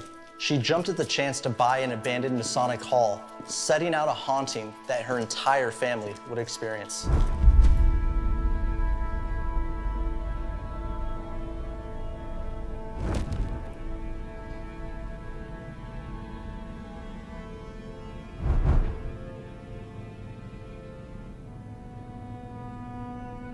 My name is Teresa Canizero, and I am here at Waverly Hills Sanatorium. And my family bought a Freemason temple, and we didn't know it was haunted.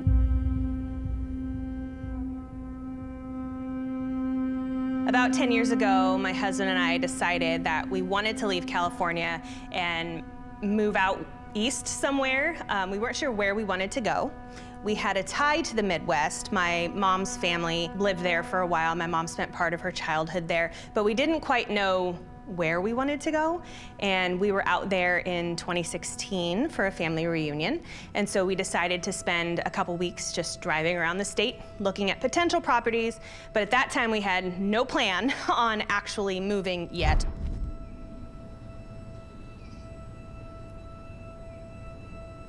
We wanted a farmhouse with farmland, and we were looking at this little house that was really cute, and we were trying to figure out how to get back to the highway to get back to the town we were staying at, where our hotel was.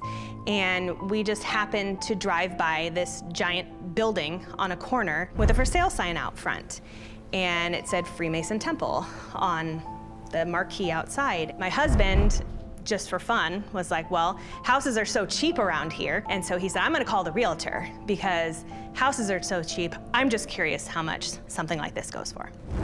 Oh. This could be fun. This is crazy.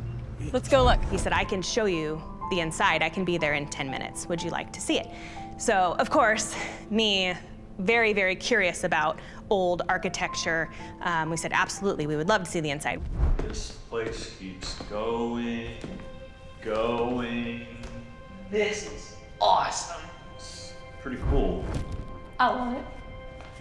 You better, it's gonna take some work. Well, what's not to like? The price, babe. Come on, look at this. Well, this price is more temple than it is livable, but we can make it happen. We spent about 2 hours inside, and we absolutely fell in love with it. It had never been lived in before. It was used as a Masonic lodge or a Masonic temple up until they had it for sale. So we started doing research. Like, what can we do with the building? What can't we do with the building? Can we even live in it? It's never been lived in before. You know, it has 7 bathrooms, but it doesn't have a single shower. But we just decided to start researching, and, you know, everything kind of worked out. Everything, all the questions that we wanted answered, we got our answers for. And so we thought about it, for, just a couple weeks, and we were like, let's do it. So we bought it. We were really surprised how much everything fell into place. All of our questions, it was almost like it was fate or destiny, like we were meant to purchase this building. So my husband and I decided to fly out to figure out how to winterize a 20,000 square foot building, which we didn't really know what we were doing. And the very first night we stayed there, we had activity.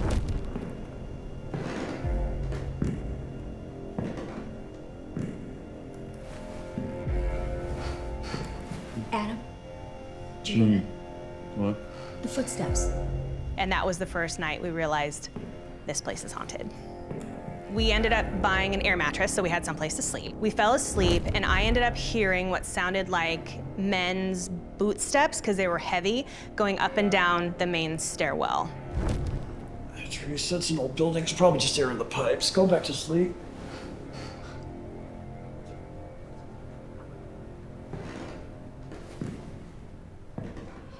That was the activity we heard right off the bat, the very first night. And the thing with the building is it's deafeningly quiet because the walls are so thick. It gets so quiet in there, it hurts your ears. It's that kind of silence. When we first did our walkthrough, I didn't think this place is haunted. 6 months into living in the building, we had to build a kitchen on the second floor, which is the level that we live on. Prior to that, the only kitchen in the building was a very large commercial kitchen in the basement. And so in the process of building that kitchen upstairs, we were using the commercial kitchen in the basement to cook all of our meals. And so my husband stayed home for the first year doing a lot of the renovations while I went, I got a job and went back to work. So I came home from work one evening, and so I came in the front doors and I walked to the landing and I look over in the other doorway at the back side of the basement. I see my husband standing there. And I was like, oh, hey, babe, hi, I'm home from work. And when I turn back around, I don't see him standing there anymore. Hey, honey.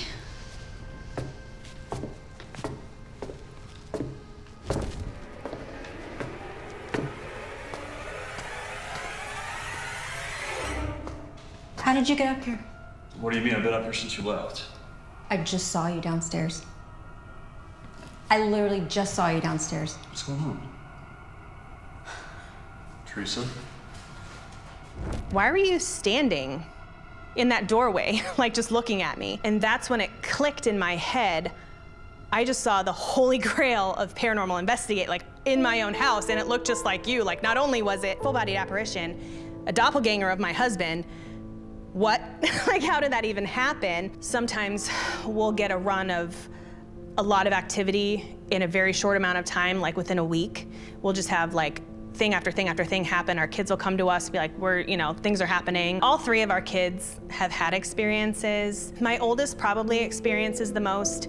He's the one that's most into the paranormal. He's 17. He's the one that had the big experience with me. They do mess with us at night sometimes. Mostly me.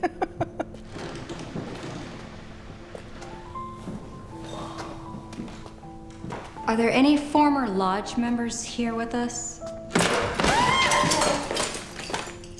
I was home at the time, and I got a motion notification from a camera we had in the kitchen of a cabinet door opening.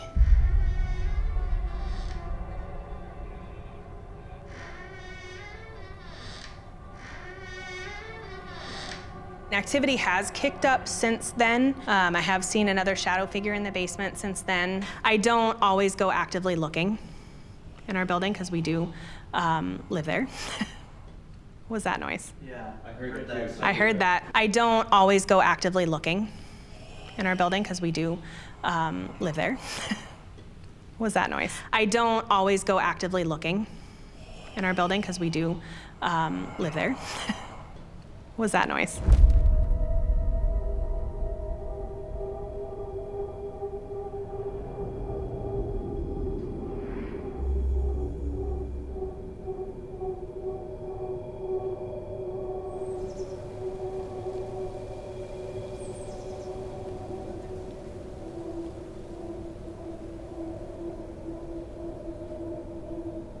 So being in the paranormal field for as long as I have been, did I ever think I would own a haunted location? No. Is it fun? Absolutely. I love it. Will we open up to the public? Yeah. I mean, I've let teams come in. I have been very fortunate to have a lot of friends in this community that I can talk to and bounce ideas off.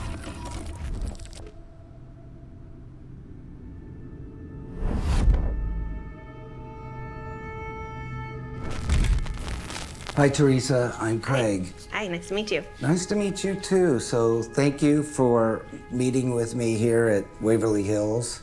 As you know, it's one of the most haunted places in the United States. Sure is. Do you have any idea why we're sitting here across from each other at this particular point? To talk about my house. A little bit, but it's something a little bit more than that, too. Okay. We're going to be going over some details about your house, but we're also conducting an experimental paranormal investigation at the same time. Okay. And you are part of it. Awesome. Even the discussion of paranormal, the discussion of emotions, the discussion of family can maybe sometimes trigger paranormal activity. Okay. At least that's in theory, Yeah. right? Brandon is next door in the nerve center. He is actually monitoring the atmosphere of what is immediately around us. Okay. Mustafa and Kevin are actually heading to other parts as we speak. Some members of our crew, while we were filming Teresa's interview, stated that they were here in the body chute. This is after rainfall, after precipitation, which almost always, in my experience, stirs up paranormal activity.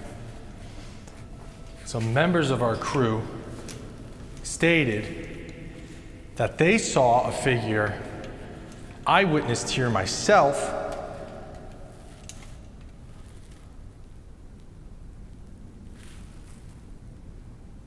There's something already flickering in the back of that body chute. What the hell? Some members of our crew said that when they were down here, while we were conducting our interview with Teresa, that they saw a figure that I witnessed with my own eyes along with another individual during a group investigation here at Waverly Hills. We did a screening of one of our episodes, and I saw on the 4th floor, I believe it was the 4th floor, the creeper that they talk about. And one of the members of our crew, she described this thing exactly as I described it. 3rd floor, all the way at the end of the building. So we talked to Teresa, and she was talking about a former Masonic lodge that her and her family had moved into. Family of 5, her and her husband, 3 kids. And as soon as they moved in, they started having experiences. So good afternoon, my name's Kevin. And I wanted to come talk to you a little bit about Teresa. You may have heard us talking to her up on the 4th floor during her interview. Some of the stories she was telling about the house she lives in that's a former Masonic lodge. I see that you've got some things that you brought. Yes. What exactly are those? So this here is the original dedication booklet for my building that was handed out when it was dedicated in 1927. The building was built in 1926, but they had the dedication on September 15th, 1927.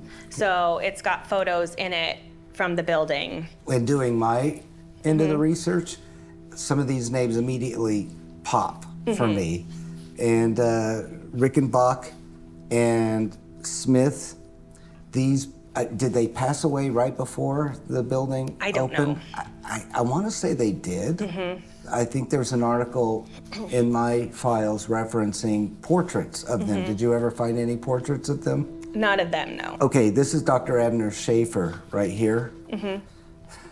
He lived to be about, I think he was just short of his 100-year-old birthday.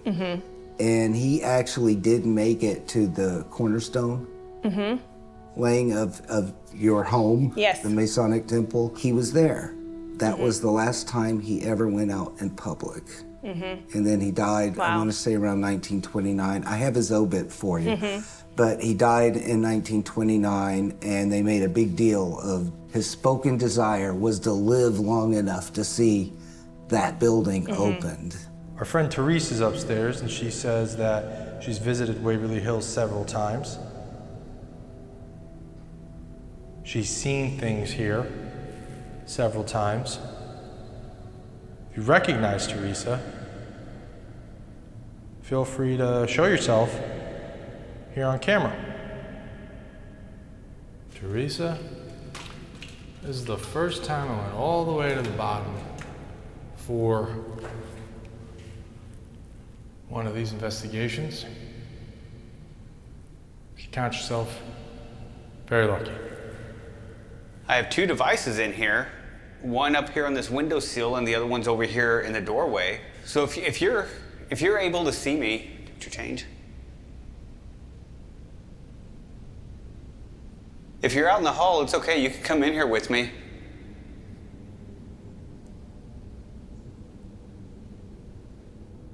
One of the things I wanted to ask you is, did you even know what was there before the building? No, we assumed it was a home. It was. Yeah, and the parking lot next door was also a home that at some point they had acquired and demolished to turn into a parking lot. That is correct. And I found some information on the home and who lived in it. Oh, great, because we don't know that. So in 1926, in fact, it was March 1926, it was called the Old Henry Beavers home. And so I did a quick search on Henry Beavers, and I find this might be of interest, especially on the paranormal side as well. Henry Beavers, it appears, died in 1916. There was talk of a family home that he lived in until his death. He was like practically born there, died there. One of the things that I find of interest and why I'm even bringing this up is that you had mentioned in your story, in your interview, that you had awoken to hear a woman speak German or in a German voice. Accent, yeah. Well, Henry Beaver's name was Heinrich Beaver, and his mother, who also would have lived in the home, was from Germany. And I was startled awake by a woman's voice with almost a German accent saying my name, like loudly, like right in my ear. One of the ghost stories that you told about that I thought was of particular interest to me was the one about the doppelganger, where you thought it was your husband.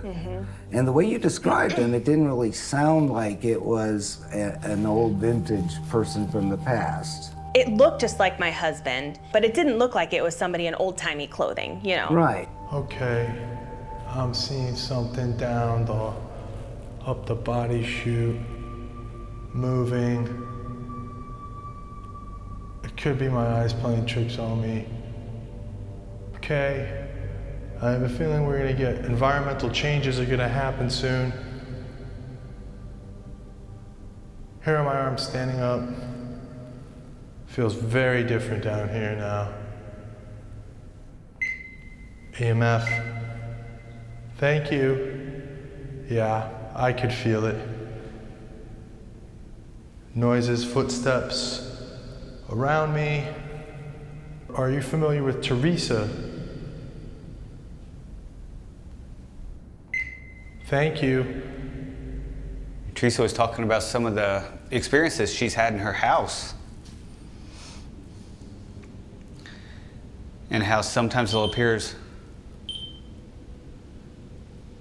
as pressure and temperature.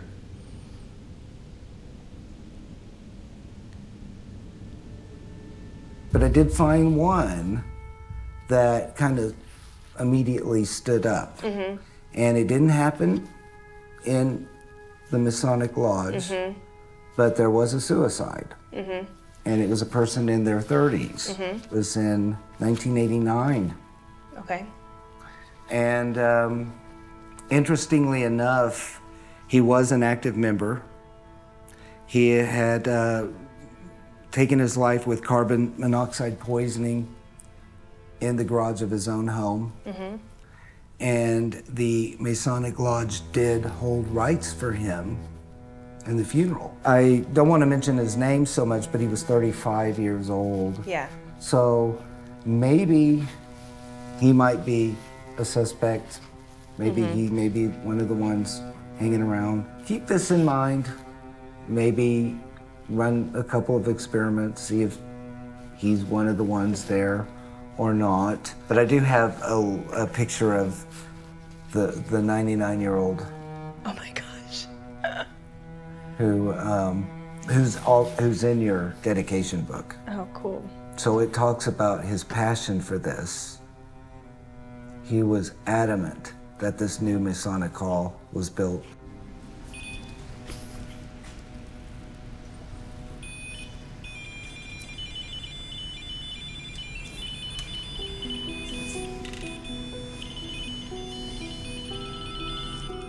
What is going on?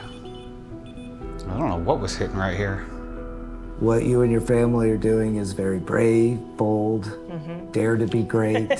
This is great. Awesome.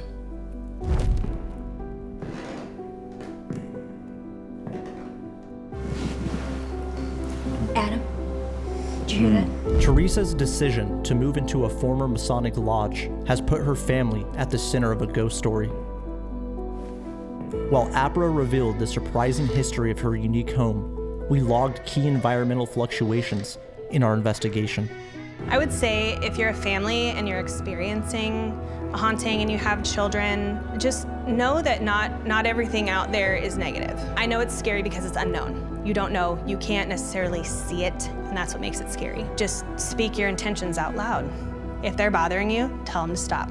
And don't be afraid to seek out a reputable team to come in if you feel like you need some help with it.